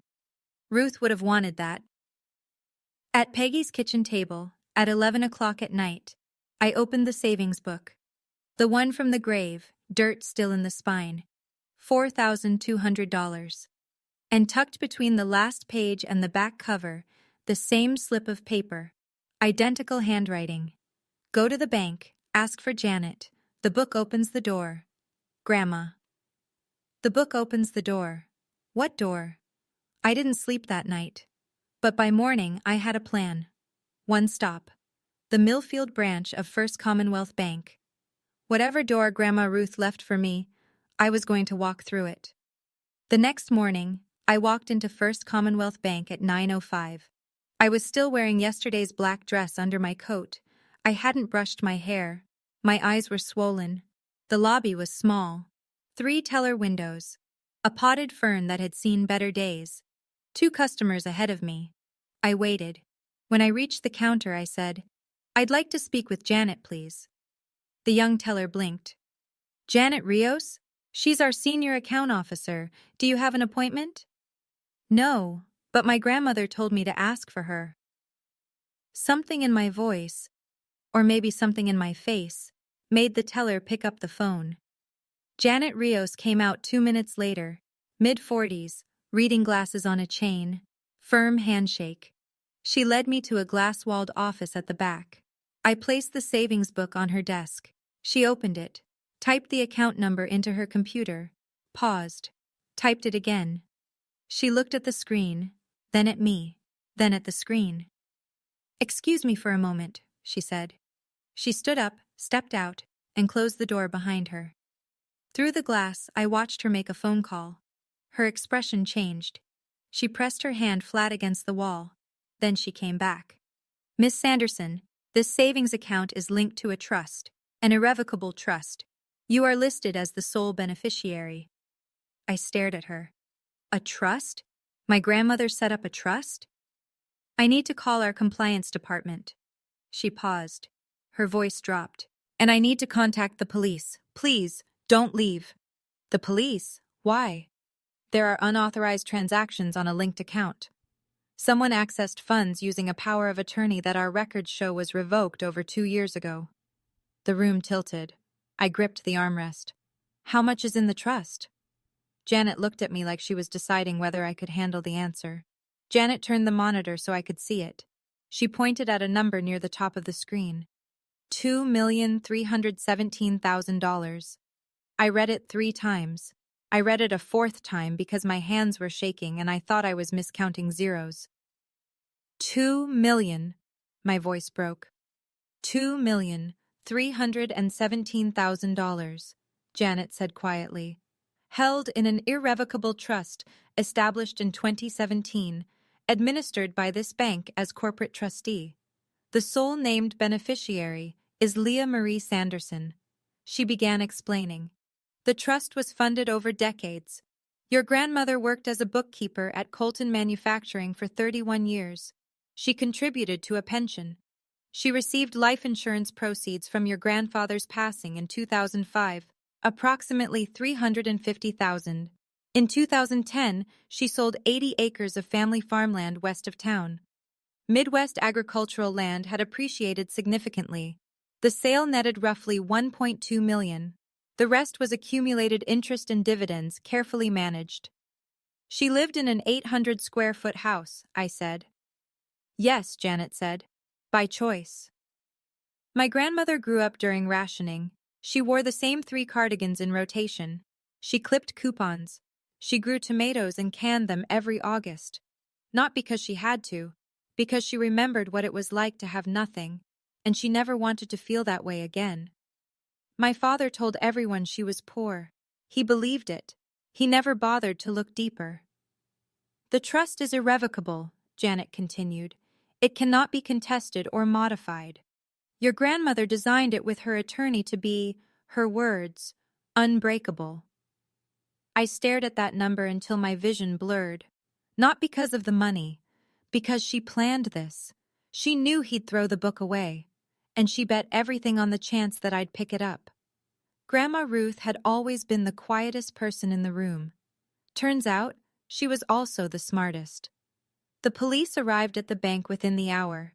2 officers, one in uniform, one in a gray suit, who introduced himself as a detective from the County Fraud Division. They sat across from me in Janet's office while she pulled records on her screen. "Here's what we're seeing," Janet said. She turned the monitor toward the detective. In 2023, 3 withdrawals were made from a linked checking account using a durable power of attorney in the name of Gerald Sanderson. 15,000 in March, 12,000 in June, 13,000 in September, total $40,000. The detective made a note. And the power of attorney? Revoked by Mrs. Ruth Sanderson on January 9, 2023. We have the revocation on file. Every transaction after that date was unauthorized. My stomach turned. March 2023. That was the withdrawal I'd seen on the bank statement at Grandma Ruth's kitchen counter. The one she said was a mistake. She hadn't made a mistake. She'd been robbed. By her own son. And she knew. She knew the whole time. She didn't tell me because she didn't want me to worry. Or maybe because she was already building something else. Something stronger than worry. The detective turned to me. "Miss Sanderson, were you aware of these transactions?" "No, I saw one statement. She told me it was an error. I believed her." "This falls under elder financial exploitation. Under Ohio law, it's a felony. We'll need to open a formal investigation." I nodded. I didn't trust my voice. Outside the bank, I sat in my car for 20 minutes. My father stole from his own mother while she was losing her memory. $40,000. And she knew. She knew. And instead of confronting him, she built a fortress around everything else and left me the key. That bank statement on her kitchen counter. It wasn't careless. She wanted me to see it. She was planting a seed I wouldn't understand for 2 more years. In Millfield, news doesn't travel. It detonates. By the next afternoon, half the town had heard some version of the story. Ruth Sanderson, quiet, cardigan-wearing Ruth, had left her granddaughter a fortune, and her son hadn't gotten a dime. My phone rang at 6 p.m. "Gerald. Whatever that crazy old woman put in some trust, it's not yours." His voice was tight, controlled. The voice he used when he wanted you to know he was holding back. "I'm her son. I'm contesting it." "It's irrevocable, Dad. You can't contest it. Watch me." He hired a lawyer. I found out later it was Dennis Pratt from the strip mall on Oak Street. Family law, DU is, and the occasional real estate closing. Not exactly a trust litigation specialist. Pratt apparently told Gerald the truth. An irrevocable trust with a corporate trustee was nearly impossible to overturn. Gerald told Pratt to try anyway. Then came Donna. She called the next day. Sweet voice, concerned voice, the voice she used for church fundraisers and parent-teacher nights. "Leah, honey, think about what this is doing to your father. He's heartbroken. Ruth was his mother. Sharing would be the right thing. It's what family does." I didn't answer. She waited. "Leah, are you there?" "I'm here, Donna." "So, what do you think?" "I think my grandmother made her decision. I'm honoring it." Click. That evening, Kyle posted on Facebook a photo of a headstone, not Grandma Ruth's, just a stock photo, with the caption, "Some people will do anything for money, even rob their own grandfather's grave." 47 reactions, 12 comments, most of them people who hadn't attended the funeral and didn't know the first thing about my grandmother. The town was splitting. Some sided with Gerald. The heartbroken son passed over by a confused old woman. Others knew better. They'd seen who actually showed up on Sundays. Okay, let me step outside the story for a second. At this point, I was sitting in Peggy's guest bedroom, holding a savings book with grave dirt still in the spine, and my father was threatening me with lawyers. So here's my honest question for you. If your father, the man who threw your grandmother's last gift onto her grave and called it garbage, suddenly demanded you hand over what she left you, would you give it up just to keep the peace? Tell me in the comments. I genuinely want to know. Because at that moment, I almost considered it. Almost. All right, back to what happened next. And trust me, it gets worse before it gets better. 2 days after the bank visit, I sat in Warren Holt's office on the second floor of a brick building on Maple Street. Oak desk, law books floor to ceiling. A photograph of him and my grandfather fishing at Salt Fork Lake, circa 1988. Warren was 67, calm the way old trees are calm. He folded his hands and told me everything. Your grandmother came to me in 2017, he said. She sat in that same chair. She said, "My son will try to take everything. I know him. I need this to be unbreakable." He explained the structure. Irrevocable trust. Corporate trustee. The bank itself, not a person Gerald could pressure or intimidate. Leah Marie Sanderson as sole beneficiary. The savings book was designed as a physical activation key. Leah had to present it in person, with valid identification, to trigger the verification process. Why the savings book? I asked. Warren almost smiled. Because she knew Gerald. He'd tear the house apart looking for legal documents, wills, contracts, deeds. He'd never give a second thought to an old passbook showing $4,000. She was right. He threw it on her grave. Then Warren told me the rest. In 2023, your grandmother discovered the unauthorized withdrawals. She contacted me immediately. I reported the fraudulent POA usage to the bank's compliance division at her request, but she instructed me not to act further. Why not? Her exact words were, "Let him dig his own grave. The truth will come out when it needs to." Warren leaned forward. Your grandmother didn't want revenge, Leah. She wanted protection. For you. But she was also not going to let her son steal from her without consequence. Ruth Sanderson, 5'3", clip-on earrings, clipped coupons every Thursday. And she built a legal trap so precise that her own son walked straight into it and never saw the walls. Gerald didn't just hire a lawyer, he launched a campaign. Within a week, he'd called every relative in 3 counties. Aunts, uncles, cousins I hadn't seen since my mother's funeral. His version of events was polished. My own daughter is stealing my mother's money. Mom was confused at the end. She didn't know what she was signing. Some of them called me. Not to accuse, most of them were polite about it, but to advise. Aunt Helen, maybe you should split it, Leah. It's the right thing to do. Don't let money destroy family. Cousin Brian, your dad's hurting. He just lost his mom. Think about how this looks.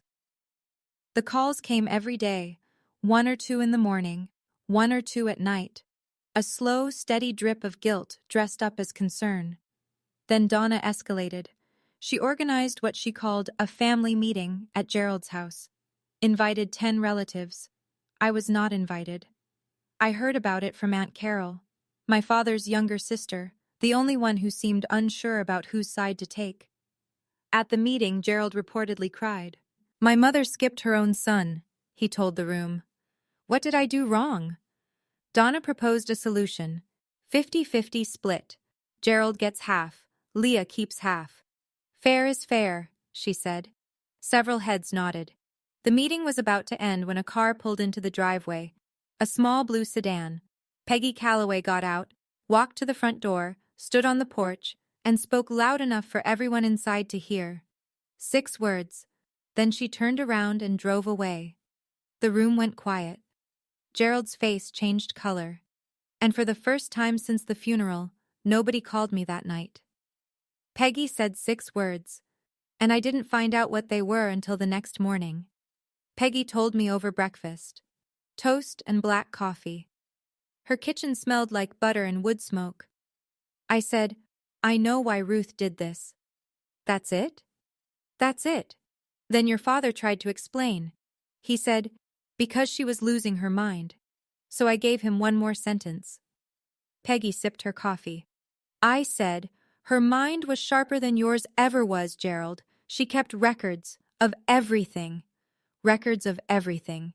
In Millfield, that sentence carries weight.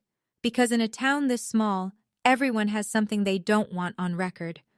Gerald would have known exactly what that meant. The POA, the withdrawals, the paper trail. Aunt Carol called me that afternoon. Her voice was different, cautious. Leah, what records is Peggy talking about?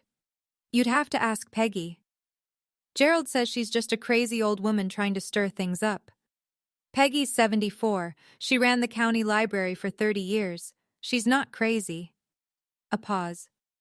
I'm starting to think there's more to this than your father's telling us. There is, Aunt Carol, but it's not my story to leak. It'll come out on its own. The calls from relatives slowed down. Not all at once, but noticeably. A few people quietly withdrew their support. This is between you and your father, Cousin Brian texted. I'm staying out of it. That evening, Peggy set a cup of chamomile on my nightstand. She sat on the edge of the guest bed and said, Ruth left me something for you. A letter. But she made me promise. I can only give it to you after the trust is fully settled. Not yet, sweetheart. Soon. What does it say? Peggy patted my hand. It says everything you need to hear, but you're not ready yet. Your grandmother was quiet, Leah. But quiet people keep the best records. The county fraud detective called Gerald on a Thursday morning. I know this because Gerald called me 14 minutes later. I know it was 14 minutes because I looked at the call log afterward, trying to piece together how fast a man can go from threatening to begging. Fast. The answer is fast. Leah, please. His voice was different now, thin. The bravado stripped out. Call off the investigation. I'm your father. Don't do this to me. I didn't start this, Dad. The bank flagged it. I can't call off anything even if I wanted to. If I go down for this, it'll destroy the family. Is that what you want?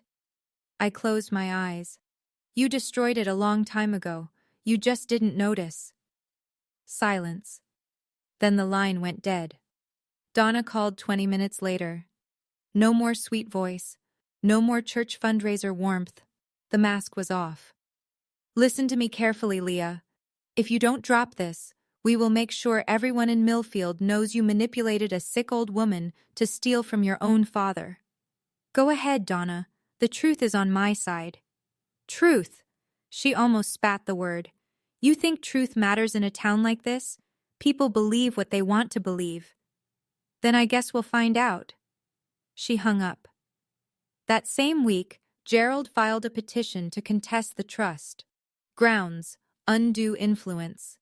He claimed I had manipulated Grandma Ruth during her cognitive decline to redirect her assets. His lawyer, Dennis Pratt, filed it knowing it was a long shot. Gerald filed it knowing he had no choice. Because by now, the investigation wasn't just about the trust. It was about $40,000, a forged power of attorney, and a felony charge that didn't care about family meetings or Facebook posts. You can call me whatever you want, Donna, but I'm not the one the police are looking at. Warren Holt called me into his office a week later. He was seated behind his oak desk, a manila folder open in front of him, and, for the first time since I'd known him, he was smiling. Gerald's petition claims undue influence, Warren said. To win, he'd need to prove your grandmother was mentally compromised when she created the trust in 2017, and that you coerced her. She wasn't compromised. She was sharper than anyone in the family. I know, and I can prove it. He slid 3 documents across the desk. First, a cognitive capacity evaluation performed by Dr. Reeves in April 2017, the same month the trust was executed. Ruth scored in the 93rd percentile. Clear mind, clear intent. He tapped the second document. Bank records showing the forged POA transactions. This establishes Gerald's financial motive to contest the trust. Not grief, not fairness, but money. And the third? Warren turned his laptop toward me. On the screen was a Facebook video. Kyle's video. Filmed at the cemetery. You could see Gerald clearly, snatching the savings book, reading the balance, laughing, and throwing it onto the casket. His voice, sharp and unmistakable. "It's useless. Let it stay buried." Kyle had posted it to mock me. 47 reactions. Some laughing emojis. He'd titled it, "Grandma's Big Inheritance LOL." "Kyle handed us the strongest piece of evidence we have," Warren said. "This video shows your father had no emotional attachment to your grandmother's legacy. It contradicts everything in his petition. No judge will look at this and see a grieving son." I stared at the screen. Kyle had recorded his own family's undoing and posted it online for likes. "Kyle posted that video thinking it was funny," Warren said. "The judge won't find it funny." Gerald's lawyer reportedly advised him to withdraw the petition. Gerald refused. Some people can't stop digging, even when they're already standing in the hole. There was a night, I won't pretend there wasn't, when I nearly gave in. It was 11 p.m. at Peggy's house. The guest room was dark. The savings book sat on the nightstand, the dirt from the grave now dry and cracked in the spine. I lay in bed staring at the ceiling and thinking about my father. Not this version of my father. The earlier one. The one who put me on his shoulders at the county fair when I was 5. The one who made pancakes on Saturday mornings before Mom died. The one who cried at the kitchen table the day she was gone, really cried, the kind where your whole body shakes. That man was still in there somewhere, buried under Donna, under debt, under 20 years of choosing the wrong thing. I picked up my phone. I almost called him. I was going to say, "Take it, take all of it, I don't want to fight anymore." Then Peggy appeared in the doorway. She couldn't sleep either. She set a cup of chamomile on the nightstand and sat on the edge of the bed. "Ruth told me something once," Peggy said. She said, "If Leah gives in, Gerald will spend every cent in 2 years. Then he'll blame her for not having anything left." I put the phone down. "You're not fighting him, Leah. You're honoring her. There's a difference." I looked at the savings book. The dirt was dry now, but I could still see the faint impression of a fingerprint on the cover. Grandma Ruth's. She had held this book thousands of times, updating it, protecting it, planning. She didn't leave me money. She left me a choice. I wasn't going to waste it. November came in cold. The investigation was still open. Gerald's petition was still pending. The town was still whispering. Then the invitation arrived. Not a formal invitation, just a group text from Donna to the extended family. "Thanksgiving at our house. All family welcome. Time to come together." I wasn't included in the group text. Aunt Carol forwarded it to me with a one-line message. "You should come. Family is family." I knew what this was.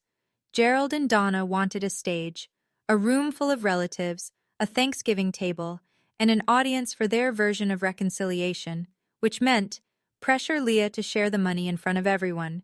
Make her the villain if she says no. Make it about family, not fraud. I called Warren. "You don't owe them anything," he said. "But if you go, go prepared." He gave me copies, a summary of the trust's legal standing, the list of unauthorized POA transactions with dates and amounts, the revocation document from January 2023. "Not weapons," he said, "just facts, in case someone asks questions." "And if they don't ask?" "Then you eat turkey and leave." "But I've met your father, Leah. He won't be able to resist making a speech." Warren was right about that. Gerald had never met a room he didn't want to perform in. I spent the night before Thanksgiving at Peggy's. She ironed my blouse. I made corn casserole, Grandma Ruth's recipe, the one with the Ritz crackers on top. Peggy squeezed my arm at the door. "Ruth would be proud of you," she said. "Ruth would tell me to bring a bigger casserole." Peggy laughed. First time in weeks. I drove to my father's house on Thanksgiving morning. I hadn't been inside since the night they put my clothes in trash bags. The truth doesn't need a speech, it just needs the right room. 15 people, long table, white tablecloth Donna probably bought that morning, candles, a turkey that was too brown on one side. The house smelled like rosemary and something artificial, one of Donna's plug-in air fresheners. I set the corn casserole on the counter. A few relatives hugged me, others just nodded. Kyle didn't look up from his phone.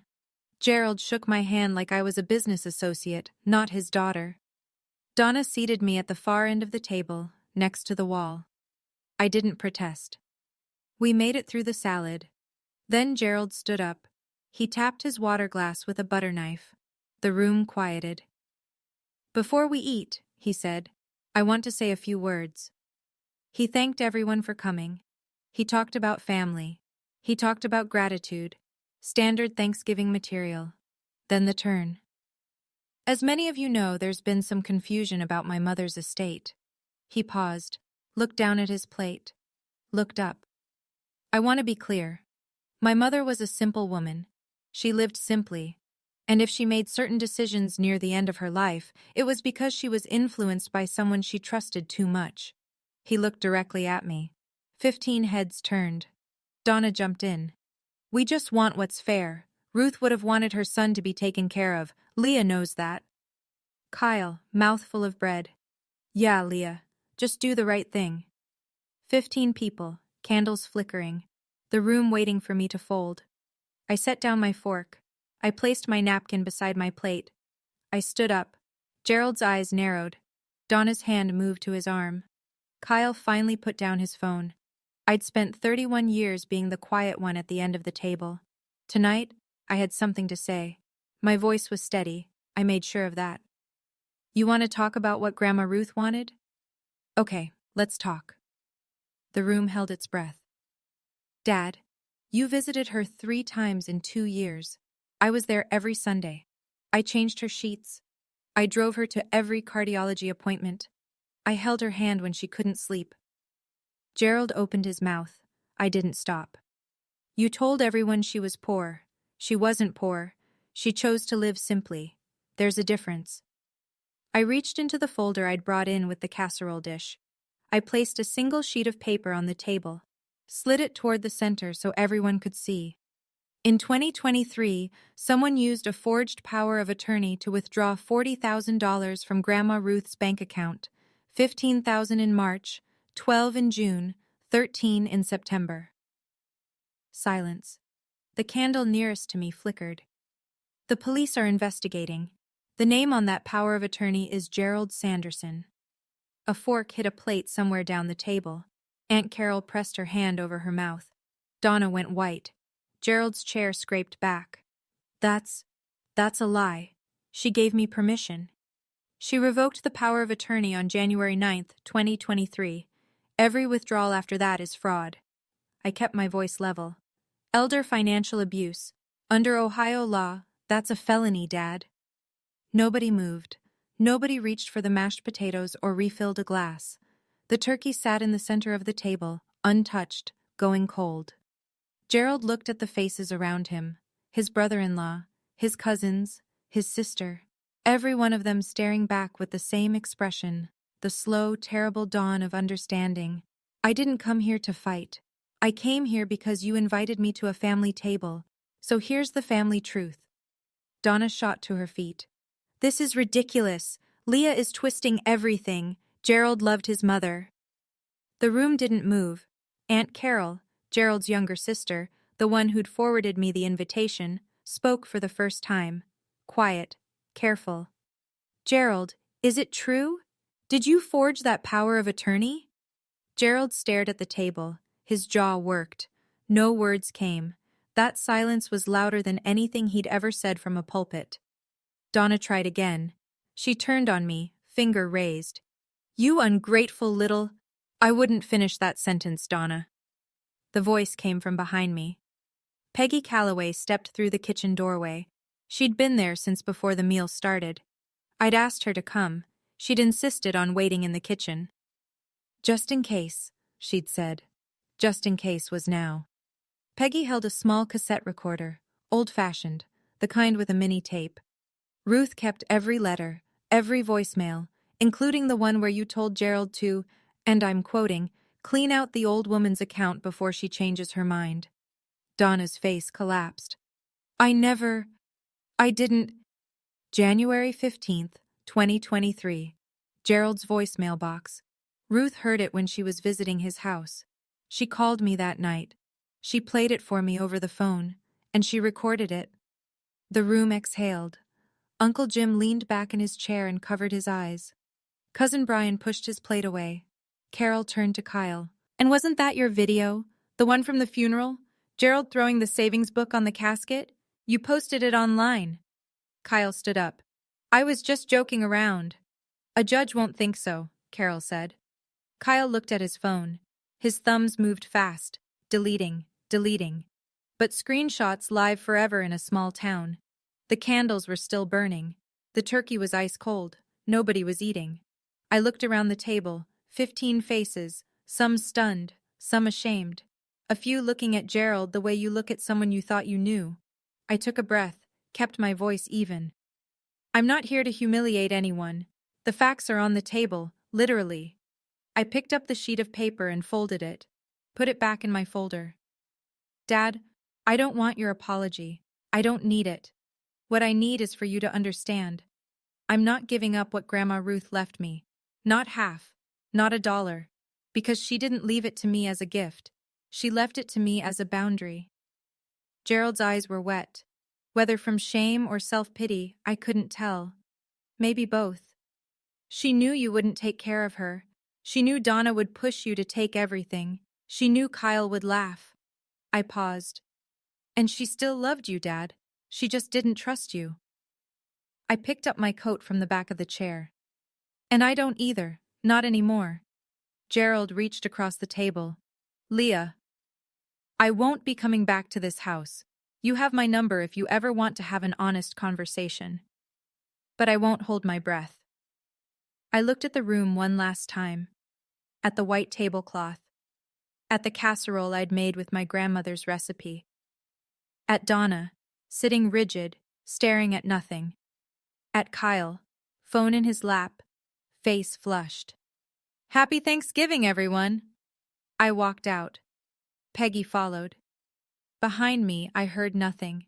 No shouting, no chairs scraping, just the kind of silence that settles over a room when everyone in it is recalculating who they've been defending. I didn't need their approval to live my life. And Grandma Ruth made sure I didn't need their permission either. 2 weeks after Thanksgiving, Gerald was formally summoned by the county prosecutor's office. The charge, elder financial exploitation, a third-degree felony under Ohio Revised Code, punishable by up to 5 years. He needed a criminal defense attorney now, not Dennis Pratt from the strip mall. A real one. The retainer alone was $12,000, money he didn't have. He put it on the credit card that was already carrying the Donna-approved kitchen renovation from last year. The house, still mortgaged at $180,000, was now bleeding money from 3 directions: mortgage, legal fees, and the $40,000 he'd have to repay if the court ordered restitution. He withdrew his petition to contest the trust. His attorney advised him in writing, continuing the civil case while facing criminal charges for the same underlying conduct was, in legal terms, catastrophic. Millfield did the rest. In a town of 4,000 people, reputation is currency, and Gerald's account was overdrawn. His plumbing clients started canceling. "Sorry, Gerald, going with Hoffman this time," one after another. The phone stopped ringing. Donna's friends at Grace Lutheran, the same women she'd hugged at the funeral, stopped saving her a seat at Wednesday Bible study. Kyle deleted his Facebook account entirely and started spending weekdays at Donna's sister's place 2 towns over. I heard all of this secondhand, from Carol, from Peggy, from the woman at the post office who sold me stamps and said, "I always wondered why Ruth lived alone." I didn't report him. The bank did. I didn't leak the story. The town talked. I didn't campaign against him. I just stopped covering for him. All I did was pick up a book from the dirt. Everything else he built himself. Let me step out of the story for a moment. People have asked me, "Do you feel guilty about what happened to your father?" Honestly, I've asked myself that every night since Thanksgiving. He's still my dad. He taught me to ride a bike before Mom died. But here's what I've learned.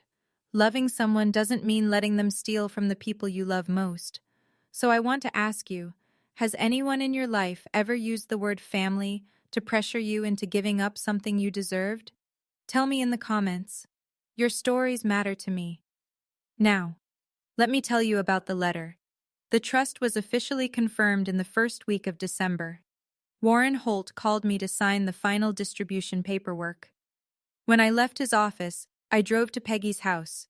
She was waiting at the kitchen table, a cup of tea on my side, and in front of her a sealed envelope, cream-colored, my name on the front in blue ink. Grandma Ruth's handwriting, the same careful cursive from the savings book, from the grocery list she left on the counter, from the birthday cards she never missed. She made me promise, Peggy said, only after it was settled.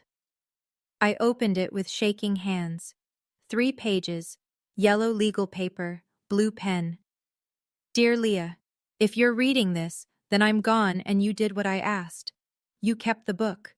I knew you would. I knew because you're the only one who ever kept showing up.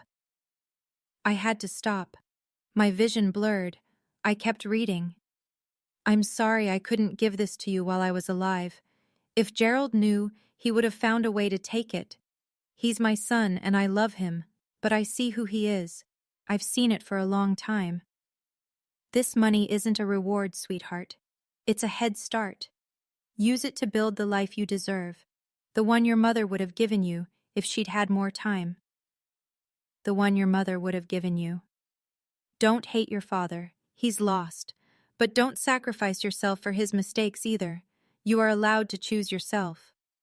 Love, Grandma Ruth. P.S. I hope you still make my chicken soup on Sundays. I folded the letter, pressed it against my chest, and for the first time since she died, I cried. Really cried. The kind where your whole body shakes. Peggy didn't say a word. She just put her hand on mine and let me fall apart at her kitchen table. Then she said, "There's one more thing Ruth left, not in the letter, in her house." Peggy drove me to Grandma Ruth's house. It was exactly as I'd left it. Petunias dead from the frost. Porch steps still creaking. The lavender air freshener fading, but still there if you breathe deep enough. She led me to the basement. Past the furnace, past the shelf of canned tomatoes, to a corner behind the water heater where a wooden box sat on an old towel. It was small, maybe a foot wide, dark walnut, and carved into the lid, in letters that had been smoothed by time and touch, was a single name. Emily, my mother's name. I knelt on the concrete floor and opened it. Inside, a journal. My mother's handwriting, entries from when she was pregnant with me. The baby kicked today, right side, just below my ribs. I think she's going to be stubborn. Beneath the journal, a small stack of photographs. My parents on their wedding day. My mother laughing, my father young and thin, and looking at her like she was the only person in the frame. My mother holding me as a newborn, still in the hospital gown. Under the photographs, a silver bracelet, thin chain, no clasp. My mother wore it every day. And at the very bottom, a birthday card, handwritten, unfinished. Happy 11th birthday, my little... She died 6 weeks before I turned 11. She never finished the card. My father had thrown this box away when he cleared out the house for Donna. Grandma Ruth found it in the trash. She kept it for 20 years, waiting for me. I sat on the basement floor, in a house that smelled like lavender and canned tomatoes, and held my mother's bracelet against my wrist. My grandmother didn't just protect my future, she protected my past. I used a portion of the trust to buy a house. Nothing grand. A 2-bedroom cottage on Birch Lane, 6 minutes from Grandma Ruth's old place. White siding. A front porch just big enough for 2 chairs. I planted petunias along the walkway. The same variety she grew. I went back to work full-time. Community health nursing. Same clinic, same patients, same 12-hour shifts. I didn't quit. I didn't buy a boat or fly to Paris, or do any of the things people imagine when they hear $2 million. I hired a financial advisor Warren recommended, a woman from Columbus who specialized in trust management, and I put a plan together. Conservative, long-term, the way Grandma Ruth would have wanted it. I'm not rich, I'm secure. There's a difference. She taught me that. Gerald took a plea deal in February. 3 years probation. Full restitution of $40,000. paid in installments since he didn't have it in a lump sum. 200 hours of community service. It went on his record. In Millfield, a record follows you to the grocery store. Donna stopped attending church. Kyle moved to Columbus and didn't leave a forwarding address. I don't talk to my father. I didn't block his number. The door isn't locked, but I'm not opening it. Aunt Carol calls me every other Sunday now. We're building something, slowly. It's small, but it's real. Every Sunday morning, I drive to Millfield Memorial Cemetery. I bring fresh flowers, petunias in summer, mums in fall, holly in winter. I sit on the bench near her headstone and I talk to her. I tell her about my patients, about the house, about the petunias. I think she hears me. Or maybe I just need to believe she does. Either way, I keep showing up. Every Sunday. Same as always. Sunday morning. My kitchen. The windows are open and the early light is falling across the counter in long, warm stripes. I'm making chicken soup. Grandma Ruth's recipe. Carrots cut thick, not thin. She was very specific about that. Celery from the garden. A whole chicken, not parts. Parts are for people in a hurry, Leah. We're not in a hurry. On the wall above the stove, there's a small frame. Inside it is a faded brown savings book. Clean now, the dirt is gone. Beside it hangs a photograph of Grandma Ruth on her porch, squinting in the sun, wearing her clip-on earrings and one of her 3 cardigans. And next to that, a photograph of my mother. Young, laughing, silver bracelet catching the light. My father threw that book onto a grave and called it useless, but it was the most valuable thing anyone ever gave me. Not because of the money, because it was proof that someone planned for me. Someone believed I was worth protecting, even when no one else did. If you're listening to this, and someone in your life is telling you that you don't deserve what's yours, whether it's money or respect or just a seat at the table, I want you to hear what my grandmother wrote in her letter. You are allowed to choose yourself. That's my story. If it meant something to you, leave a comment. Not for the algorithm, but for the next person scrolling through who needs to hear it today. And if you know someone who's been told they're not enough by the people who should have loved them loudest, share this with them. Check the description for more stories like this one. I'll see you next time. Take care of the people who show up for you. And don't let anyone throw away what belongs to you. "What kind of worthless junk did you give me?" my father said. And then he slapped me, in front of 30 guests holding champagne glasses, on the night of his 55th birthday, in a house I'd scrubbed on my hands and knees since sunrise. I ran out the front door with nothing but a backpack and a bruise on my cheek. I didn't know it then, but that slap was the last thing Gerald Talbot would ever do to me. Because by midnight, I'd be sitting in a black SUV across from a stranger who'd say 5 words that would unravel 18 years of lies. Before I go on, please take a moment to like and subscribe, but only if you genuinely connect with this story. Drop a comment telling me where you're watching from and what time it is there. My name is Hillary. Though for most of my life, I was forced to answer to Allison. I'm 21. Now, let me take you back to that Saturday morning, the day Gerald Talbot turned 55, and the last day I spent under his roof. I set my alarm for 5 a.m. that morning, same as every Saturday. Except this Saturday came with a 2-page handwritten list Donna had left on the kitchen counter the night before. Sweep the patio. Arrange the folding chairs, 32 of them, 1 for each guest on Gerald's list. Press the tablecloth. Slice the lemons. Wash the Pottery Barn serving platters by hand because the dishwasher leaves spots. Their house sat on a quiet cul-de-sac in Henrico County, Virginia, a 4-bedroom colonial with a manicured lawn Gerald hired someone to mow, but told the neighbors I did. Inside, the dining table was solid oak, seats 12, polished weekly by me. On the counter, 2 cases of Napa Valley Cabernet and a 3-tier cake from a bakery that charged more for fondant than I earned in a week. My room was downstairs, not the finished basement, the storage closet next to the water heater. No window. A twin mattress Gerald had pulled from a curbside pile when I was 9. A wool blanket that smelled like damp cardboard no matter how many times I washed it. Megan's room was upstairs. Queen bed, flat screen, A vanity mirror ringed with those Hollywood bulbs. She was 23 and still lived at home. Still had her credit card linked to Gerald's account. Still hadn't learned how to boil an egg because that was what I was for. I'd spent 3 months saving for Gerald's gift. A leather wallet, real leather, from a department store downtown. $84, which doesn't sound like much unless you're earning $11 an hour scrubbing sheet pans at a restaurant called Rosie's off Route 1. I wrapped it in craft paper because I couldn't afford a gift bag.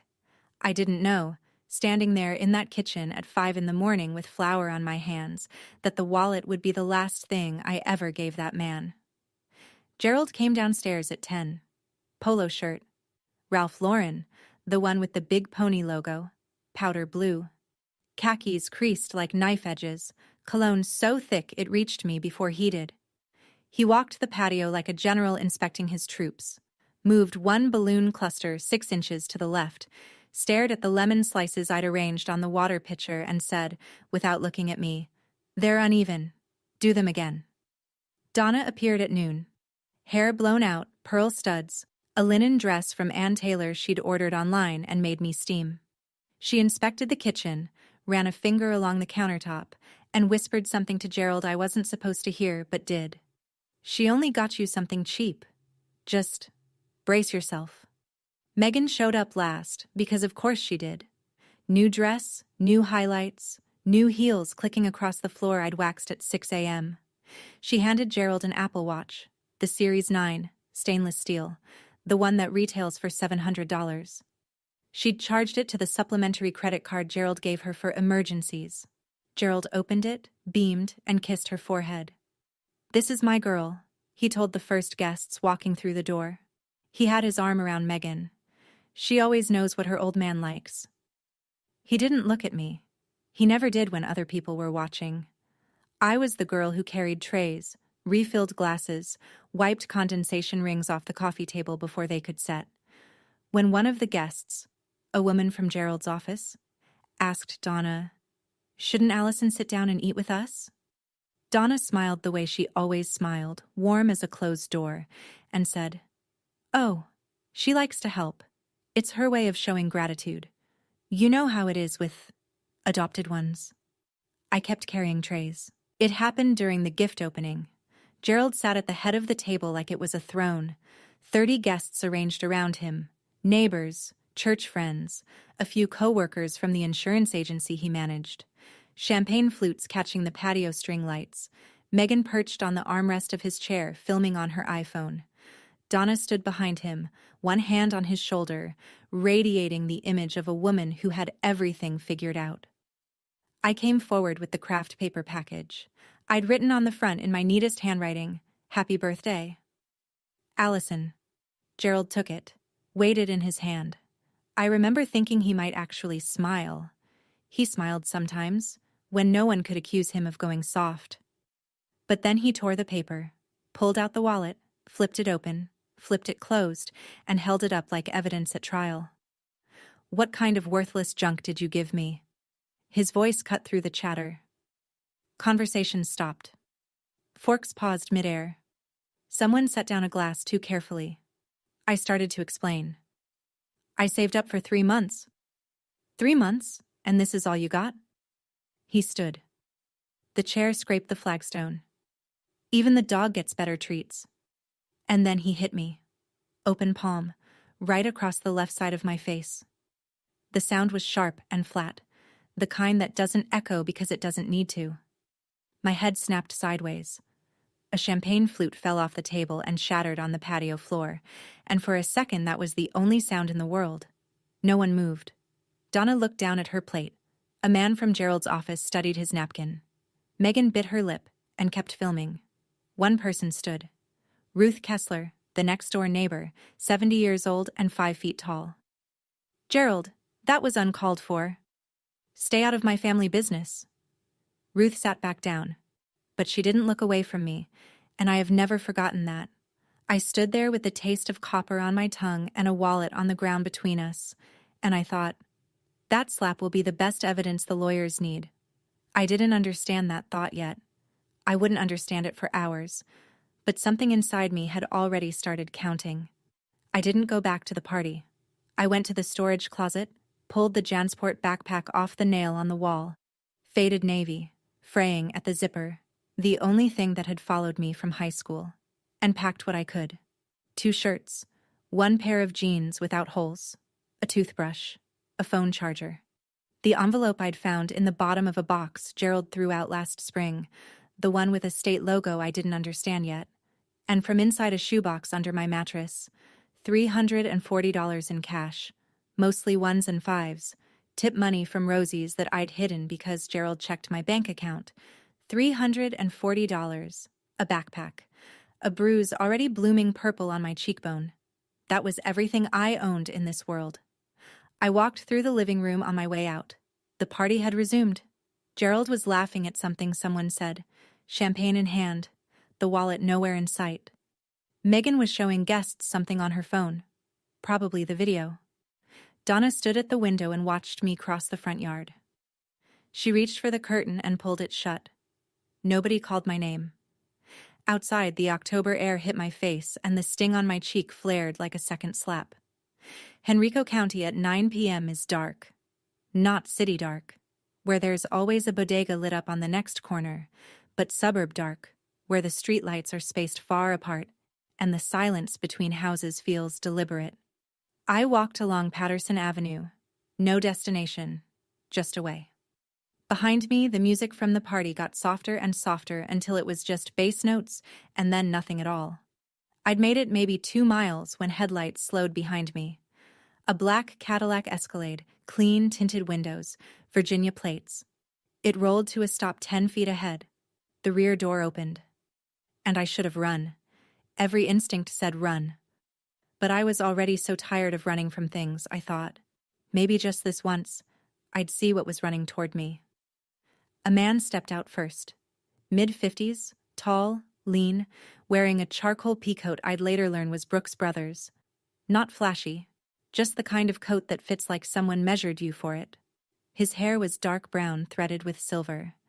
And his eyes, hazel green, wide set, catching the streetlight, were the exact same eyes I saw in my bathroom mirror every morning.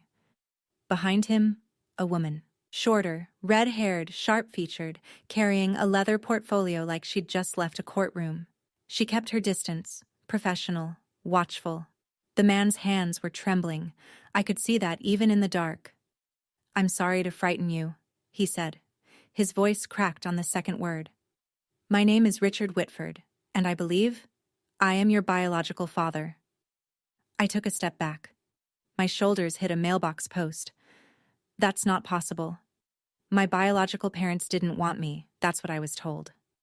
You were told wrong. He reached into the inside pocket of his coat and pulled out a photograph. Small, creased at the corners, clearly handled 1,000 times. A woman holding a toddler. The woman had auburn hair and cheekbones like mine, and a smile that leaned slightly to the left. The toddler had hazel green eyes. "Her name was Catherine," he said. "She was your mother. She died in a car accident when you were 2, and I have spent every single day since then trying to find you." I looked at the photograph, then at him, then at the photograph again, because the woman in it had the same mouth I did, the same tilt of the head, and looking at her felt like finding a word you've been searching for your whole life. The red-haired woman spoke. "My name is Margaret Hale. I'm Mr. Whitford's attorney, specializing in family law. We're not here to take you anywhere you don't want to go. We've been monitoring your situation through legal channels for several months. Tonight, when our investigators saw you leave the house, we made the decision to approach." "You were watching the house?" Margaret nodded. "The birthday party. Many guests. It was the safest opportunity to confirm your identity visually." She paused. "We also saw you run." I touched my cheek without thinking. The bruise pulsed under my fingertips. Richard Whitford looked at the mark on my face, and something behind his eyes broke very quietly. We sat in the back of the Escalade. Richard on one side, me on the other, Margaret in the front passenger seat with her portfolio open. The engine was running, the heat on low. It was the warmest I'd been all night. Richard told me the story like a man who'd rehearsed it for 18 years and still wasn't ready. Catherine died on I-64 eastbound on a Tuesday morning in March.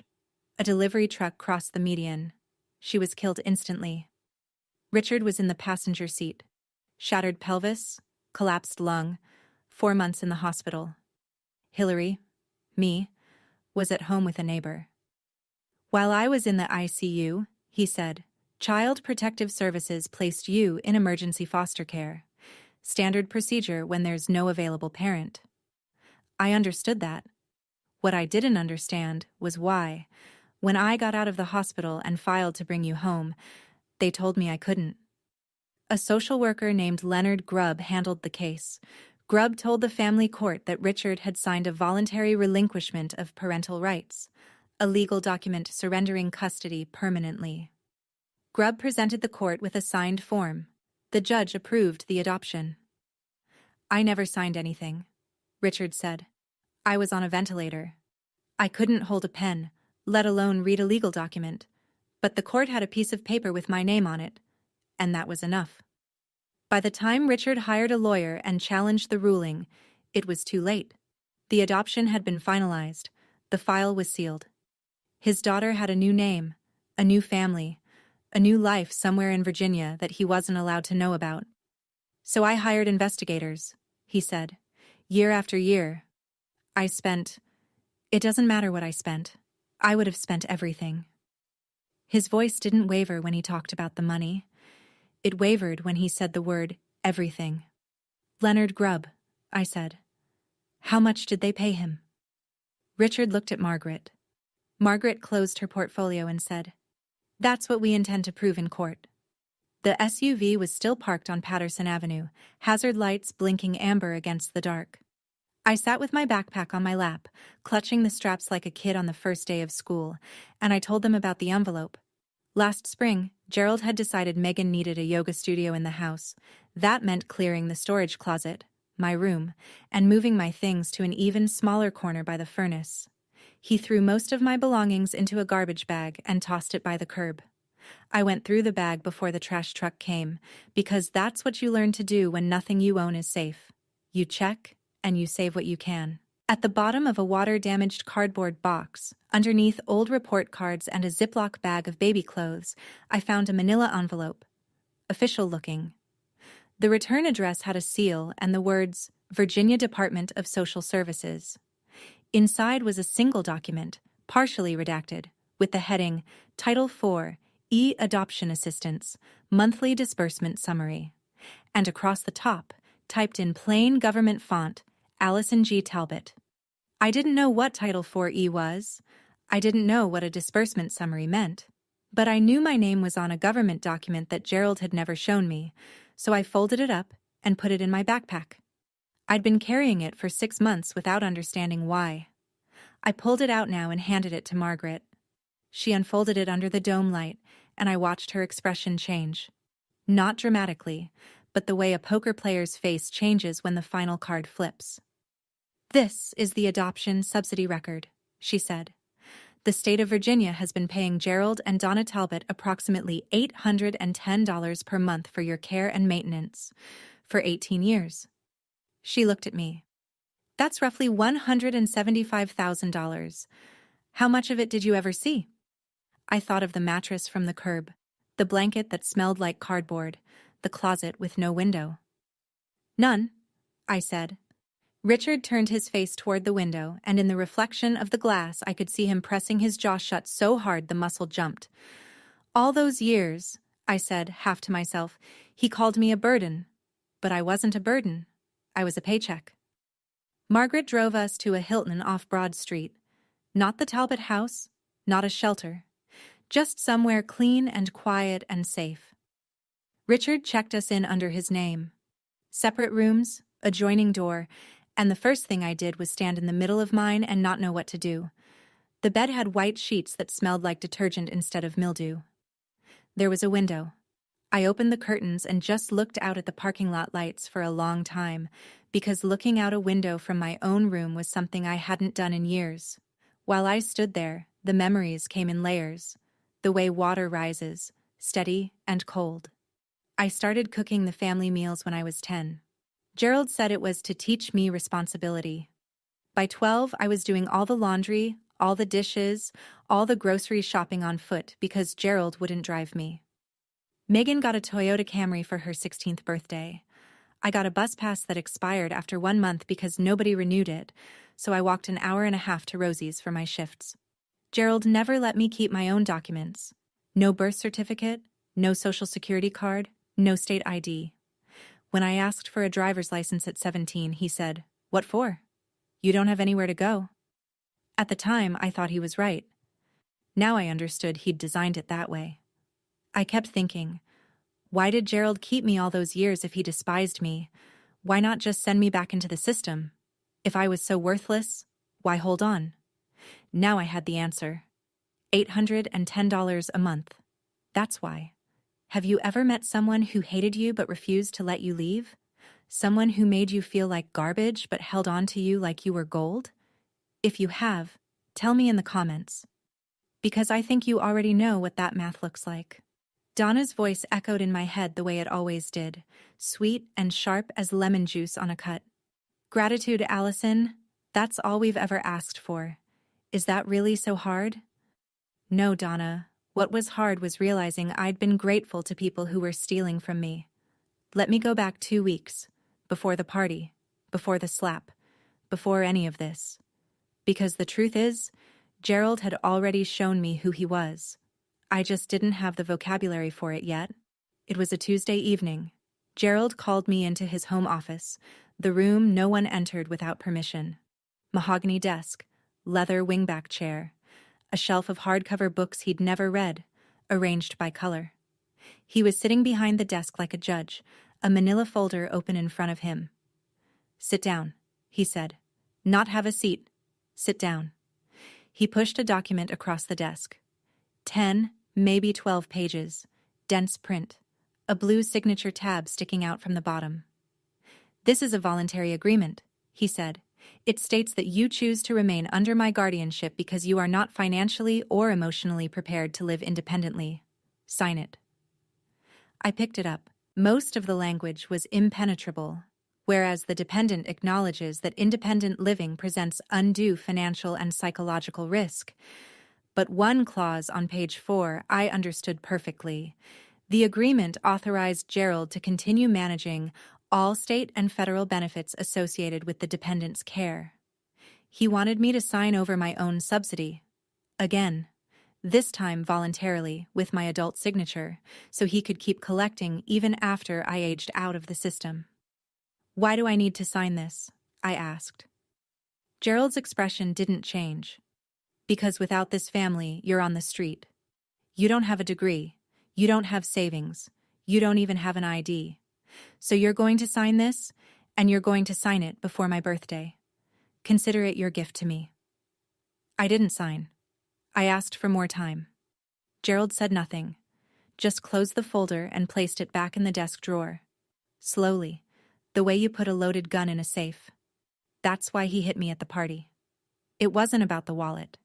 It was never about the wallet. It was because I'd told him no for the first time in 18 years and he couldn't stand it. Back at the Hilton, the morning after. I woke up at 5 a.m. out of habit, heart pounding, already running through the chore list in my head before I remembered. There was no list. There was just a hotel room with white sheets and a window full of gray October sky. A knock on the adjoining door. Richard, already dressed, holding 2 cups of coffee from the lobby. He set one on the desk and sat in the chair across the room. Not close, not far, just present. Like he was afraid that if he moved too fast, I'd disappear again. Margaret arrived at 8 with a garment bag. Inside, a pair of new jeans and a cream-colored cashmere sweater, still tagged. "Something clean to wear?" she said, practical as always. I took them into the bathroom and put them on and looked at myself in the mirror for a long time. It was the first time in my life I was wearing something that no one else had worn first. When I came out, Richard's eyes went red at the edges, but he didn't cry. He just nodded and said, "Catherine had that same look, like she was deciding whether to trust the mirror." I sat on the edge of the bed and said what I'd been thinking all night. I need proof. Not the photo, not the story. I need a DNA test. If you're who you say you are, the science will back it up. And if you're not, I need to know that too. Richard didn't flinch. Of course. Margaret's already located an AABB-accredited lab in Richmond. We can go today. No hesitation, no offense, no guilt trip. Just of course. I'd spent 21 years in a house where asking a question was treated as a personal attack. And here was a man who answered like questions were the most natural thing in the world. I've spent my whole life doing what I was told, I said. If I'm going to trust you, it'll be because I chose to, not because I had nowhere else to go. Richard set down his coffee. That's exactly how it should be. The lab was a low brick building off Carey Street, clean, clinical, fluorescent. A technician in scrubs swabbed the inside of my cheek, then Richard's, labeled the vials, and told us results would take 3 to 5 business days. 5 days. I'd waited 21 years to know who I was. 5 more felt like holding my breath underwater. While we waited, Richard brought things to the hotel. Not gifts, not the way Gerald gave gifts, as transactions with strings attached, but pieces. An album of photographs. Catherine pregnant, laughing on a porch swing, one hand on her belly. Catherine holding a newborn with a pink hat. Richard and Catherine and the baby in front of a brick bungalow in Richmond's fan district with a red door. The baby had hazel green eyes, even then. That's the house you came home to, Richard said. I still own it. I couldn't bring myself to sell it. I studied each photograph like it was a document I needed to memorize for a test. My mother's face, her hands, the way she stood, slightly tilted, weight on her left foot, the same way I stand when I'm not thinking about it. She's beautiful, I said. You look exactly like her, he said, especially the eyes. On the 5th day, Margaret called. I was sitting on the hotel bed with the album open to a photo of Catherine blowing out birthday candles when my phone rang. 99.998% probability of paternity, Margaret said. It's confirmed. Richard Whitford is your biological father. I didn't say anything for a while. I just held the phone and looked at the photograph and felt something crack open in my chest. Not break, not shatter, but open, the way a door opens when someone finally turns the handle from the other side. 99.998%, a number. But for me, it was the first proof in 21 years that I wasn't an accident nobody wanted. Margaret's voice came back on the line, steady and precise. Now, we have enough. The next step is family court. Here's what I learned later. From the court filings, from Ruth Kessler's testimony, from the texts Donna would eventually hand over to Margaret. The morning after the party, Gerald called the Henrico County Police and reported me missing. Not because he was worried, because he was calculating. The officer who responded ran my information and told Gerald what he didn't want to hear. I was 21, a legal adult. If I'd left voluntarily, there was no missing persons case to open. She didn't leave voluntarily, Gerald told the officer. She's mentally unfit. She can barely function without supervision. The officer asked if Gerald had any documentation of that. A diagnosis, a guardianship order, anything legal. Gerald didn't, because I wasn't mentally unfit. I was just controlled. That night, according to Donna's texts, the ones she'd later surrender as evidence, Gerald paced the living room for 3 hours. Donna sat on the couch and typed what he dictated. Gerald. If that girl talks to anyone, CPS, a lawyer, anyone, we're done. Find the adoption file. All of it. The originals. Donna. You said she doesn't know anything. Gerald. She doesn't. But if someone shows her where to look. He knew. He'd always known. The forged signature, the bribed caseworker, the subsidy he'd been collecting for 18 years on a child he treated like hired help. Gerald carried all of it in his head the way some men carry debt. Constantly aware, constantly managing, never once considering that the whole structure might collapse. Gerald wasn't afraid of losing me. He was afraid of what I'd find out once I was free. He didn't know that the man he should have been afraid of, the man who'd spent 18 years and a private investigator's retainer trying to find his daughter, was sitting in a Hilton 20 minutes away, assembling a file 3 inches thick. Margaret spread the documents across the hotel desk like a surgeon laying out instruments. This was the second time I saw the evidence. But this time, it had teeth. "Look at this," she said, sliding a photocopied form toward me. It was the voluntary relinquishment of parental rights, dated October 2005. At the bottom, a signature, Richard A. Whitford. Neat, deliberate, slightly forward-leaning. Then she placed a second sheet beside it, a certified report from a forensic document examiner, Dr. Elaine Marsh, who had compared the signature on the relinquishment form to 12 known exemplars of Richard's handwriting. Tax returns, mortgage applications, business contracts spanning 20 years. "The pen pressure is inconsistent," Margaret said, pointing. "The letter formation in the surname doesn't match any of the exemplars." Dr. Marsh's conclusion, and I'm quoting, is that the signature was produced by a hand other than that of Richard A. Whitford with a high degree of certainty. She let that settle. Then she pulled a third document from the file, a bank record. A personal checking account belonging to Leonard Grubb, the social worker who had handled my case. On October 14th, 2005, 6 days before the adoption was finalized, a deposit of $5,000 appeared. The source, a wire transfer from Gerald R. Talbot's personal account. "Not through the church," Margaret said. "Not through a charity. Direct, account to account, 1 week before the adoption was approved." I stared at the numbers. $5,000. That's what my entire identity had cost. My name, my father, my childhood, traded for the price of a used car. Richard sat across the room, arms folded, jaw tight. He'd seen these documents before, but watching me see them, that was something different. I could tell by the way he breathed, shallow and careful, like a man trying not to break something by holding it too hard. "So the adoption can be undone?" I asked. Margaret closed the file. "Under Virginia law, an adoption procured through fraud, including forged consent, can be declared void. Yes, it can be undone." 2 days before the court date, a letter arrived at the Hilton's front desk. Addressed to me, Allison Talbot. Not Hillary Whitford, because Gerald still refused to believe I had any other name. Inside, a single page on Gerald's insurance agency letterhead, handwritten, and a photograph. Me, at 3 years old, sitting on Gerald's lap in the living room of the house on the cul-de-sac, wearing a pink dress I don't remember owning. He was smiling. I was smiling. It looked like a family. The letter read, "Allison, I don't know who this man is or what he's told you, but he is not your father. He is a stranger exploiting a confused young woman. We are your family. We have been your family for 18 years. Come home. We can work this out. I forgive you for leaving." Dad, I read it 3 times.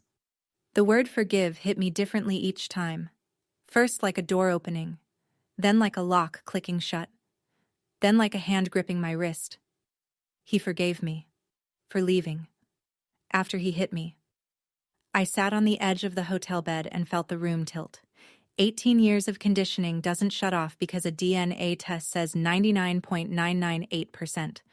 Somewhere inside me, a voice I'd carried since childhood whispered, "What if Gerald's right? What if this is all a trick? What if Richard just wants something from you too?" I looked at Richard, who was reading in the chair by the window, and said, "How do I know you're not the same as him? How do I know you won't just use me for something else?" He put the book down. He didn't look hurt. He looked like a man who understood exactly why I was asking. "You don't," he said. "Not yet. And I'm not going to try to convince you with words, because words are cheap. The DNA doesn't lie. The documents don't lie. And the court will decide what's true. All I'm asking is that you let the evidence speak." He picked up his book again and went back to reading. And that, the not pushing, the giving me room, was the thing that scared me most, because it was so different from everything I knew. That night I couldn't sleep, so I did what I always did when the world stopped making sense. I looked at the evidence. I took the Title IV-E envelope from my backpack and set it on the desk beside Gerald's letter. 2 documents. One from the state of Virginia, confirming that Gerald received $810 a month to take care of me. One from Gerald claiming he was my family. If Gerald loved me, why did I sleep in a storage closet? If Gerald loved me, why didn't I have a birth certificate, a social security card, a single piece of identification with my name on it? If Gerald loved me, why was the guardianship extension he'd tried to make me sign designed to keep the subsidy flowing, not to keep me safe? The answer was in the math. It had always been in the math. Gerald didn't love me. Gerald invoiced me. I called Margaret at 11 p.m. She picked up on the second ring, which told me she'd been expecting this call. "I'm going to court," I said. "Not because I trust Richard, not fully, not yet, but because I deserve to know the truth. I've earned that. That's all we need," she said. The next afternoon, Derek Simmons came to the hotel. Mid-40s, square-jawed, serious. A social worker with the Virginia Department of Social Services, assigned to review Richard's petition. He asked me about my living conditions growing up. I told him about the closet, the chores, the missing documents, the isolation. He wrote everything down in a small notebook, and when I finished, he didn't say "I'm sorry," or "that must have been hard." He said, "What you're describing, if it's corroborated by the records, constitutes neglect, and the financial component constitutes exploitation of adoption assistance funds." Then he looked at me and added more quietly, "This isn't just about your adoption being fraudulent, Ms. Whitford. This is about a system that was supposed to protect you and didn't." "I'm not choosing Richard over Gerald," I told myself as Derek left. "I'm choosing the truth over the lie I've been living." I didn't witness this part directly. It came out later, piece by piece, through Donna's testimony and the texts she turned over. But I'll tell it the way it happened, because you need to understand who Gerald thought he was walking into that courtroom to face. The night before the hearing, Gerald sat at the dining room table, the same oak table I'd polished every week for 18 years, and rehearsed his testimony with his lawyer. Not Margaret's caliber of lawyer, a general practitioner from a strip mall office who charged by the half hour and had never handled an adoption fraud case in his life. "I have all the paperwork," Gerald said. "Signed, sealed, stamped by the court. I've been a member of First Baptist for 22 years. I coach Little League. Everyone in this community knows who I am." Donna, sitting across from him, ventured a question. "What about the subsidy envelope? What if they ask about the money?" Gerald didn't look up. "Nobody audits that. We're fine." Megan wandered through on her way to the kitchen and asked, her voice bored, incurious, the voice of someone whose biggest problem was a slow Wi-Fi connection. "If Allison doesn't come back, can I turn her room into a walk-in closet?" Gerald didn't answer her either.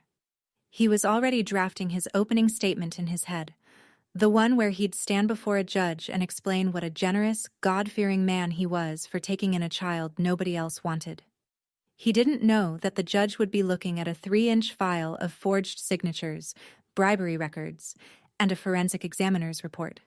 He didn't know that the girl he'd raised to be silent had finally found her voice. He didn't know that the man sitting across the aisle would be the father whose name someone had forged 18 years ago. Gerald walked into that courtroom like a man who had never lost.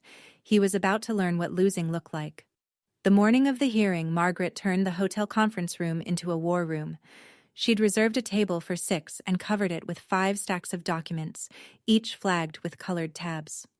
I sat at one end with a cup of coffee going cold in my hands, and she walked me through the case the way a general walks through a battle plan. Calm, precise, leaving nothing to chance. "Stack 1, she said, tapping the first pile.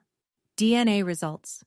AABB accredited lab, chain of custody documented, 99.998% probability. Irrefutable. Stack 2. The forensic handwriting analysis from Dr. Elaine Marsh.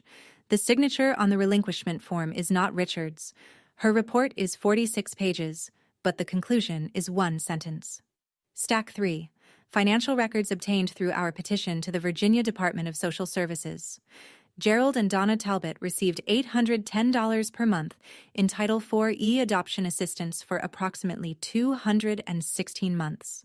Total, $174,960. Derek Simmons's assessment confirms the funds were not used for your welfare. Stack 4. Derek's full report. Child neglect findings. No medical records after age 14. No personal identification documents in your possession. Living conditions inconsistent with the purpose of adoption assistance. Stack 5. She paused. A sworn declaration from Ruth Kessler, your former neighbor. She's agreed to testify that she witnessed ongoing patterns of unequal treatment and that she personally observed Gerald strike you at the birthday party. Ruth, 70 years old, 5 feet tall, the only person in that backyard who'd stood up. I hadn't spoken to her since that night, but she'd spoken to Margaret, and she hadn't hesitated.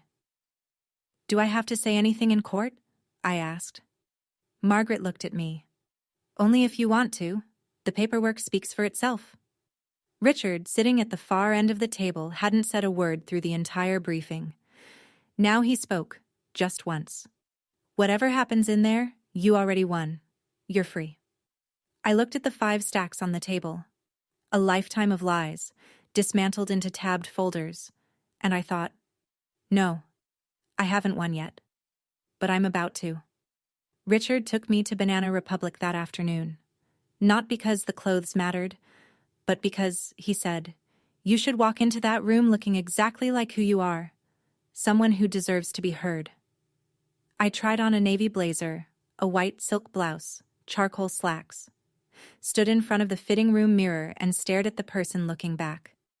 She had straight shoulders and clear eyes and looked like someone who might sit at a conference table, not carry trays to one. Your mother used to do that, Richard said when I came out.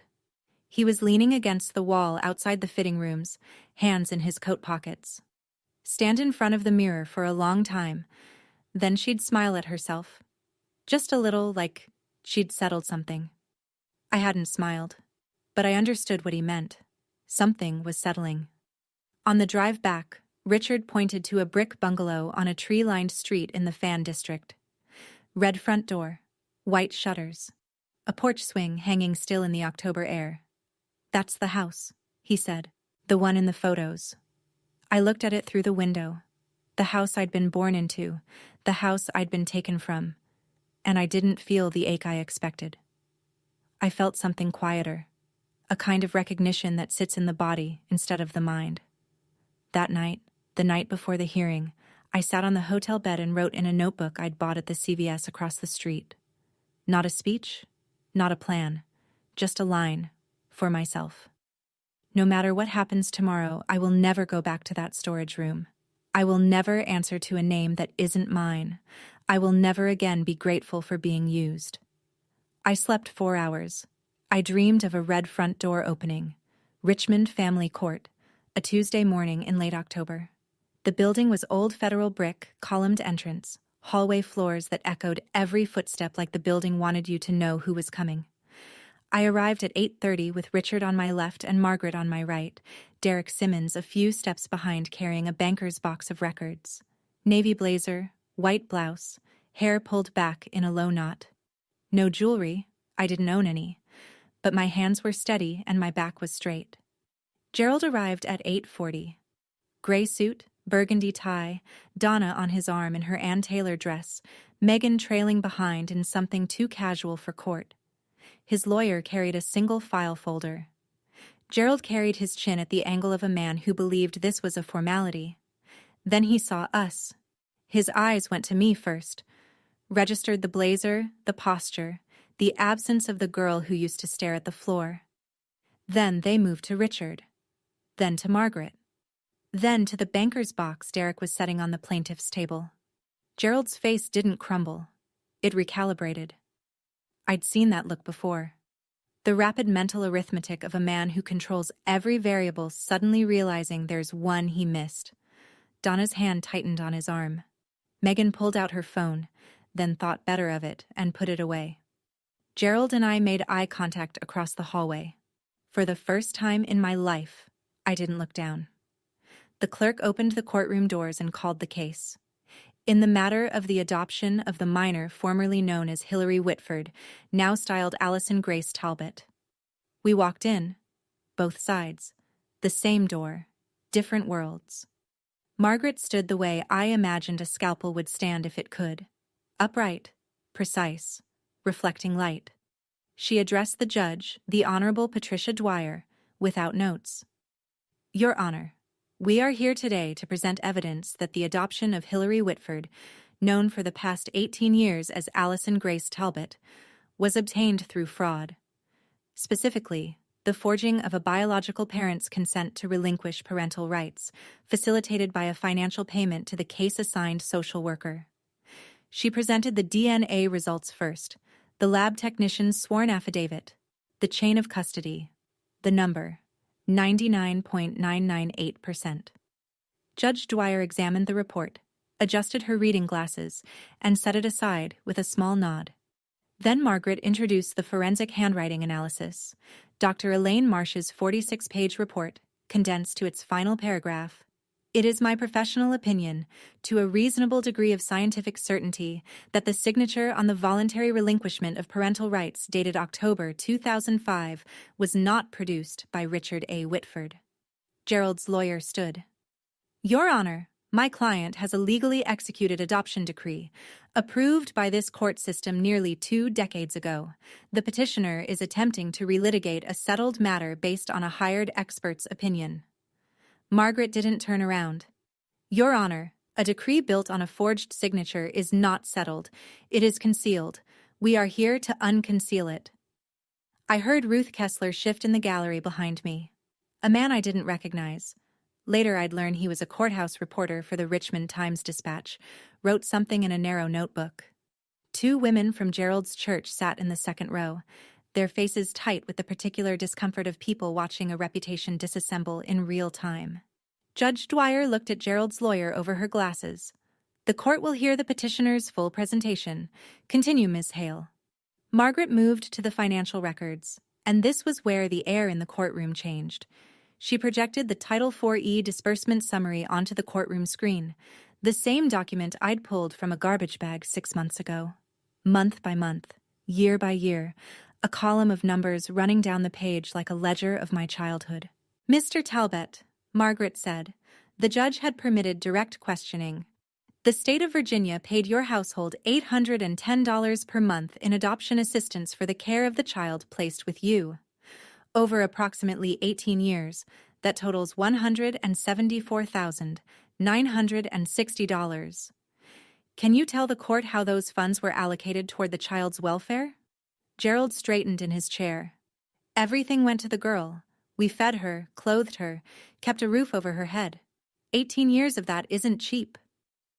Margaret nodded as though she'd expected this answer, which she had. Then she called Derek Simmons. Derek approached the stand carrying his report like a man carrying something heavy and important. He'd visited the Talbot home. He'd reviewed the records. He spoke without inflection, which made every fact land harder. The child's living space was a converted storage area adjacent to the home's water heater. Approximately 60 square feet, no exterior window, no closet. The mattress showed visible wear and water damage consistent with curbside salvage. I found no medical records for the child after age 14, no pediatric visits, no dental records, no immunizations after 8th grade. The child had no state-issued identification, no social security card in her possession, and no documented access to her own adoption file. He looked at the judge. In my professional assessment, Your Honor, the living conditions described and observed are consistent with child neglect, not with the intended purpose of adoption assistance funds. Donna started crying. Softly at first, then louder. The performed kind of crying that draws eyes. Gerald squeezed her hand and set his jaw, projecting the image of a husband protecting a fragile wife from unfair accusations. But Ruth Kessler was next. She took the stand in a navy cardigan and sensible flats, and she didn't perform anything. I've lived next to that family for 12 years, Ruth said. I watched that girl mow their lawn, wash their cars, hang laundry in the backyard while the other daughter, the biological one, sunbathed on a lounge chair. I never once saw Allison, Hillary, sit at their dinner table when guests were present. And on the night of Mr. Talbot's birthday, I watched him strike her across the face in front of 30 people because she gave him a gift he thought was beneath him. The courtroom was quiet in the way a room is quiet when everyone in it is recalculating what they thought they knew. Margaret waited for Ruth to step down, then turned back to Gerald. "Mr. Talbot, do you know a man named Leonard Grubb?" Gerald didn't blink. "No." Margaret produced a photograph, printed on glossy stock, date stamped in the corner. Two men standing at a folding table at an outdoor event. One was Gerald, 10 years younger, polo shirt, paper plate in hand. The other was a thin man with glasses and a Virginia DSS lanyard around his neck. This was taken at the First Baptist Church community picnic in June 2004, Margaret said. 1 year before the adoption was finalized. The man beside you is Leonard Grubb, the social worker assigned to Hillary Whitford's case. Do you still maintain you don't know him? Gerald's jaw worked. I may have met him in passing. Church events are large. I don't remember every face.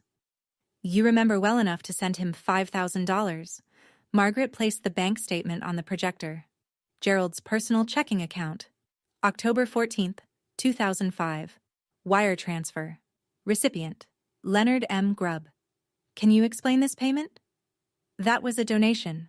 For the church's... It was a community contribution.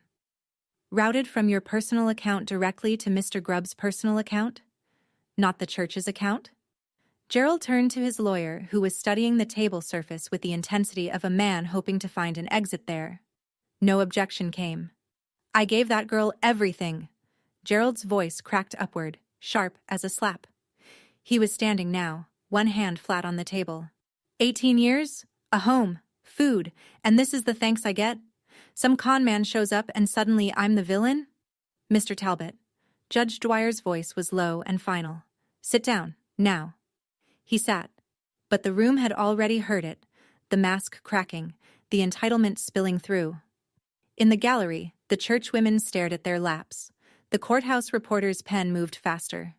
Margaret turned to the judge with the composure of someone who had just watched her opponent do her job for her. Your Honor, we'd like the court to note Mr. Talbot's characterization of his parental role as something he gave and expects repayment for. That is not parenting. That is a transaction. Margaret looked at me. I'd told her the night before, I want to speak. Not because the case needed it. The documents were enough. But because I'd been silent for 21 years and some things need to be said by the person who lived them. Your Honor, the petitioner's daughter would like to address the court if permitted. Judge Dwyer nodded. You may proceed. I stood. Navy blazer, white blouse, hands at my sides. I looked at the judge, not at Gerald, because this wasn't for him. Your Honor, I'm not here for revenge. The word sat in the air for a moment, and I let it. I'm here because for 21 years I didn't know who I was. I didn't know my own name. I didn't know my mother's face. I didn't know that someone was looking for me, or that the papers that put me in that house were built on a forged signature. I paused, breathed. Mr. Talbot said he gave me everything. Here's what everything looked like. A storage closet with no window. A mattress from someone's curb. No doctor visits after age 14. No identification. No birth certificate. I didn't know my own social security number until 2 weeks ago. I worked in that house from the time I was 8 years old, cooking, cleaning, doing laundry, and I was told every day that I should be grateful for it, that without them, I was nothing. My voice didn't break. I'd decided it wouldn't. He slapped me at his birthday party because I gave him a wallet I'd saved 3 months to buy. But the truth is, he slapped me because I wouldn't sign a paper giving him continued control over my life. That's what I was to him. Not a daughter. A line item. I looked at the judge. I'm not asking this court to punish Gerald Talbot. I'm asking this court to tell the truth. Because I deserve at least that. Every child in the system deserves that. I sat down. The room was silent. Ruth Kessler was crying, quietly. The real kind. The courthouse reporter had stopped writing and was just looking at me. Richard sat perfectly still with his hands folded on the table, but I could see the knuckles white. When I stood in that courtroom, I remember thinking, why did it take me 21 years to say something this simple? Have you ever held something inside for so long that when you finally say it out loud, you're amazed it was only a few sentences? That all that weight could fit into so few words? If you know what that feels like, tell me in the comments, because I think that's the kind of thing you can't explain to someone who hasn't carried it. What happened next, no one expected. Least of all, Gerald. Donna stood up. Not from the witness stand. She hadn't been called. She stood from the respondent's bench, smoothed the front of her Ann Taylor dress the way she smoothed everything, and said, in a voice that shook like a wire about to snap, "Your Honor, I have something I need to say." Gerald grabbed her wrist. "Donna, sit down." She pulled free. It was the first time I'd ever seen her pull free of anything. "I wrote the check," Donna said. Her mascara was already running, but this wasn't the performed crying from earlier. This was different. Raw, ugly, the kind that doesn't care about an audience. $5,000 to Leonard Grubb. Gerald told me it was to expedite the adoption process. I wrote the check from our joint account, and I knew what it meant. Gerald's lawyer put his head in his hands. Gerald went red from the collar up, a deep mottled crimson I'd never seen on him before. "She's lying," Gerald said. "She's confused. She's trying to protect herself." "I am trying to protect myself." Donna's voice broke high and desperate. "Because I've been protecting you for 18 years, and I can't do it anymore. I watched you hit that girl. I watched you work her like a mule. And I didn't say anything because I was afraid of you, Gerald. I was afraid of exactly this." Judge Dwyer let her finish. The courtroom was so quiet I could hear the fluorescent lights humming above us. Megan sat frozen in the gallery, phone in her lap, mouth open. "Mr. Talbot," the judge said, and her voice carried the weight of someone who had seen a great deal and was still capable of being appalled. "One more outburst and I will hold you in contempt." Gerald sat still as stone, and for the first time in my life, I saw him look afraid. Judge Dwyer took 12 minutes to review the final documents. 12 minutes. I know because I watched the clock on the courtroom wall, the old analog kind with a second hand that ticks instead of sweeps, and counted every rotation. When she looked up, she didn't address Gerald first. She addressed me. "Ms. Whitford," and I will use that name now, because the evidence before this court compels it. The court has reviewed the petition, the forensic handwriting analysis, the financial records, the testimony of the social worker and the neighbor witness, the DNA results, and the statement made voluntarily by Mrs. Talbot. She removed her glasses. The evidence is unambiguous. The voluntary relinquishment of parental rights filed in October 2005 bears a signature that has been determined, by certified forensic analysis, to be fraudulent. The biological father, Richard Whitford, never consented to the termination of his parental rights.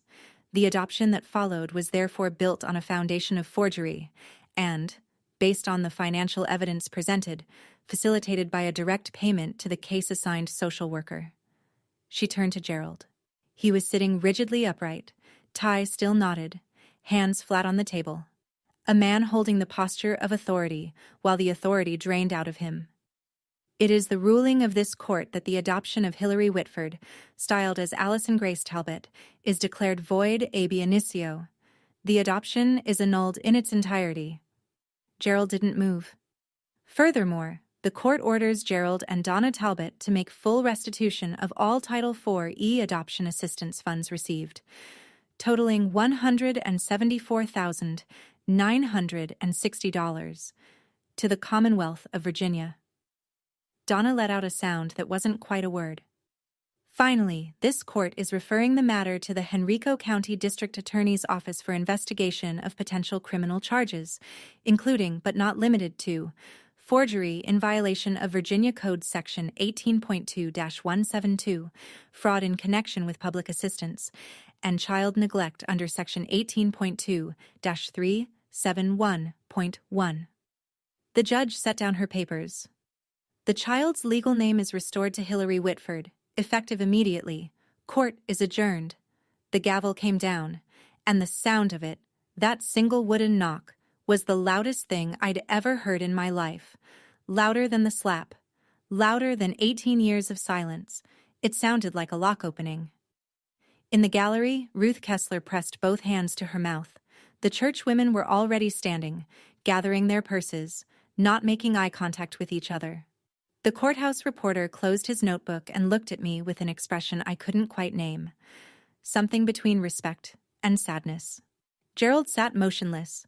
His lawyer was already packing up, and for the first time I realized that the man Gerald had hired to defend him couldn't get out of that room fast enough. The hallway outside the courtroom smelled like floor wax and old radiator heat. I was walking toward the exit with Richard on one side and Margaret on the other when I heard the heels. Fast, uneven, the sound of someone not used to hurrying in shoes that weren't built for it. Wait. Megan. Her makeup was ruined. Mascara tracked down both cheeks. Foundation patchy where she'd wiped at it. She looked smaller than I'd ever seen her, which was strange because she'd always taken up so much space. I didn't know, she said. She was breathing hard, like she'd been running or trying not to. About the money, the subsidy. I thought Mom and Dad were paying for my school out of Dad's salary. I didn't know it was... She stopped. She couldn't finish the sentence, and I understood why. The sentence ended with your money, and saying it out loud would make it real in a way she wasn't ready for. I looked at her. The girl who'd gotten the Apple Watch, the Toyota Camry, the queen bed, the highlighted hair, the credit card that never declined, the girl who'd laughed when Gerald hit me and filmed it on her phone, the girl who'd asked if she could turn my closet into storage for her shoes. Part of me wanted to scream.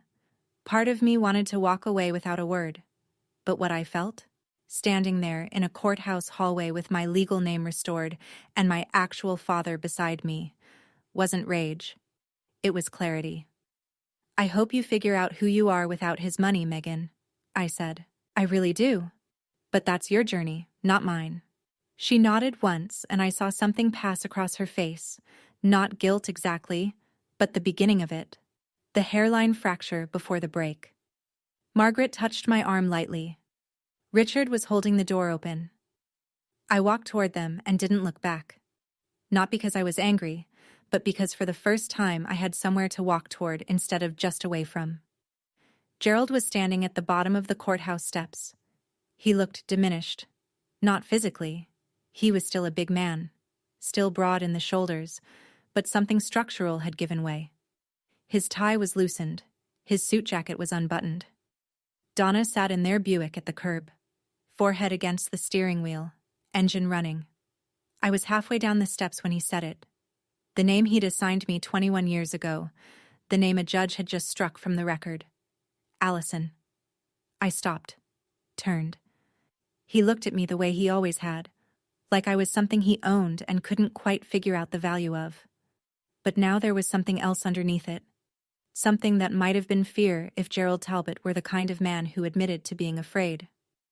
After everything I did for you, he said, after 18 years under my roof, this is how you repay me. I stood on the steps in my navy blazer with October sunlight on my shoulders, and I felt, for the first time, the full weight of what he'd just said. Not anger. Recognition.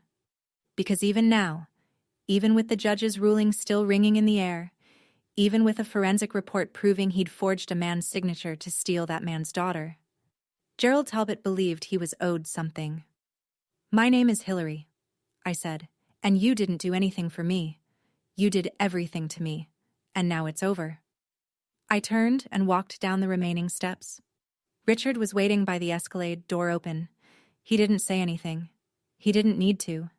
He just held the door the way you hold a door for someone you've been waiting 18 years to hold a door for. I got in. The door closed. And the last thing I saw through the tinted window was Gerald Talbot standing alone on the courthouse steps, suit jacket hanging open, watching his investment drive away. 6 months later. That's where I am now. I live in Richmond. Not the fan district house with the red door, though Richard offered it. I have an apartment off Gray Street, A studio with tall windows that let in so much morning light, I sometimes just stand there for a minute before starting my day. The windows were the first thing I looked for when I went apartment hunting. I spent 18 years in a room without one. Now I need to see the sky when I wake up. I'm studying for my GED. I'm also enrolled in the culinary program at Reynolds Community College, which is ironic, I know. Gerald made me cook every meal for 18 years, and now I'm choosing it. But that's the difference, isn't it? Between something done to you and something you decide to do. The ingredients are the same. The meaning is completely different. Richard and I have dinner every Sunday at the bungalow. He's not a great cook. His specialty is overcooked salmon and slightly burned garlic bread. But he makes it himself, and he sets the table for two, and he asks me about my week, and listens to the answer. We're not perfect. There are awkward silences. There are moments when neither of us knows what to say, because you can't recover 18 stolen years over salmon. But he's there, every Sunday, without fail. As for the Talbots, Gerald and Donna are awaiting trial. Forgery, fraud, child neglect. The house in Henrico County is under a second mortgage to cover the restitution payment. Gerald was asked to resign from his position at First Baptist's Board of Deacons. He did not go quietly. Donna, who cooperated with the investigation, may receive a reduced charge. Megan moved in with an aunt in Fredericksburg and got a job at a retail store. The first job she's ever had. I go to therapy every Thursday. A woman named Dr. Torres who has a small office with a ficus plant and doesn't tell me how to feel. She just asks questions and lets me find my own answers, which, after 21 years of being told what to think, feels like learning a new language. Healing doesn't happen overnight. Some mornings I still wake up at 5 a.m. with my heart racing, already mentally cataloging chores that no longer exist. But then I open the curtains, and there's the sky, and I remember where I am. I want to be clear about something before I go. This story isn't about revenge. I know it might look that way. The courtroom, the ruling, the restitution order, the criminal charges. But revenge would mean I wanted Gerald to suffer the way I suffered, and I don't. I want him to be held accountable. Those are different things. Revenge is a fire you light hoping it burns someone else. Accountability is just turning on the lights so everyone can see what was already there. If you're in a family where you're tolerated instead of loved, where your presence is endured, not valued, where you've been taught that gratitude means silence and obedience means survival, I want you to hear this. You are not the problem. You were never the problem. The people who made you feel like a burden were carrying their own debts, and they put the weight on you because you were small enough to accept it. You deserve to know your own name. Family isn't paperwork. It isn't a court decree or an adoption file or a signature, forged or otherwise. Family is the person who sits with you while you learn to trust again. The person who says of course when you ask for proof instead of faith. The person who holds the door and doesn't ask you to be grateful for it. Last Sunday, Richard and I sat on the porch of the bungalow on the Fan District Street, the one with the red door. He was drinking coffee. I was reading. Neither of us was talking, and it was the most comfortable silence I've ever known. At one point, he looked over and said, "I'm glad you're here." And I said, "Me too." My name is Hillary Whitford, and for the first time in my life, I know exactly who I am. Thank you for staying until the end. If this story made you feel something, anger, relief, recognition, or just the quiet understanding that you've been in a room like that too, write it in the comments. I read everyone. And if you want to hear what happened to a woman whose in-laws threw her out of the house on Christmas Eve, that story's in the description below. Click it. I promise you won't regret it. Until next time. Take care of yourselves, and if someone's still telling you that you should be grateful for being mistreated, you have permission to stop listening.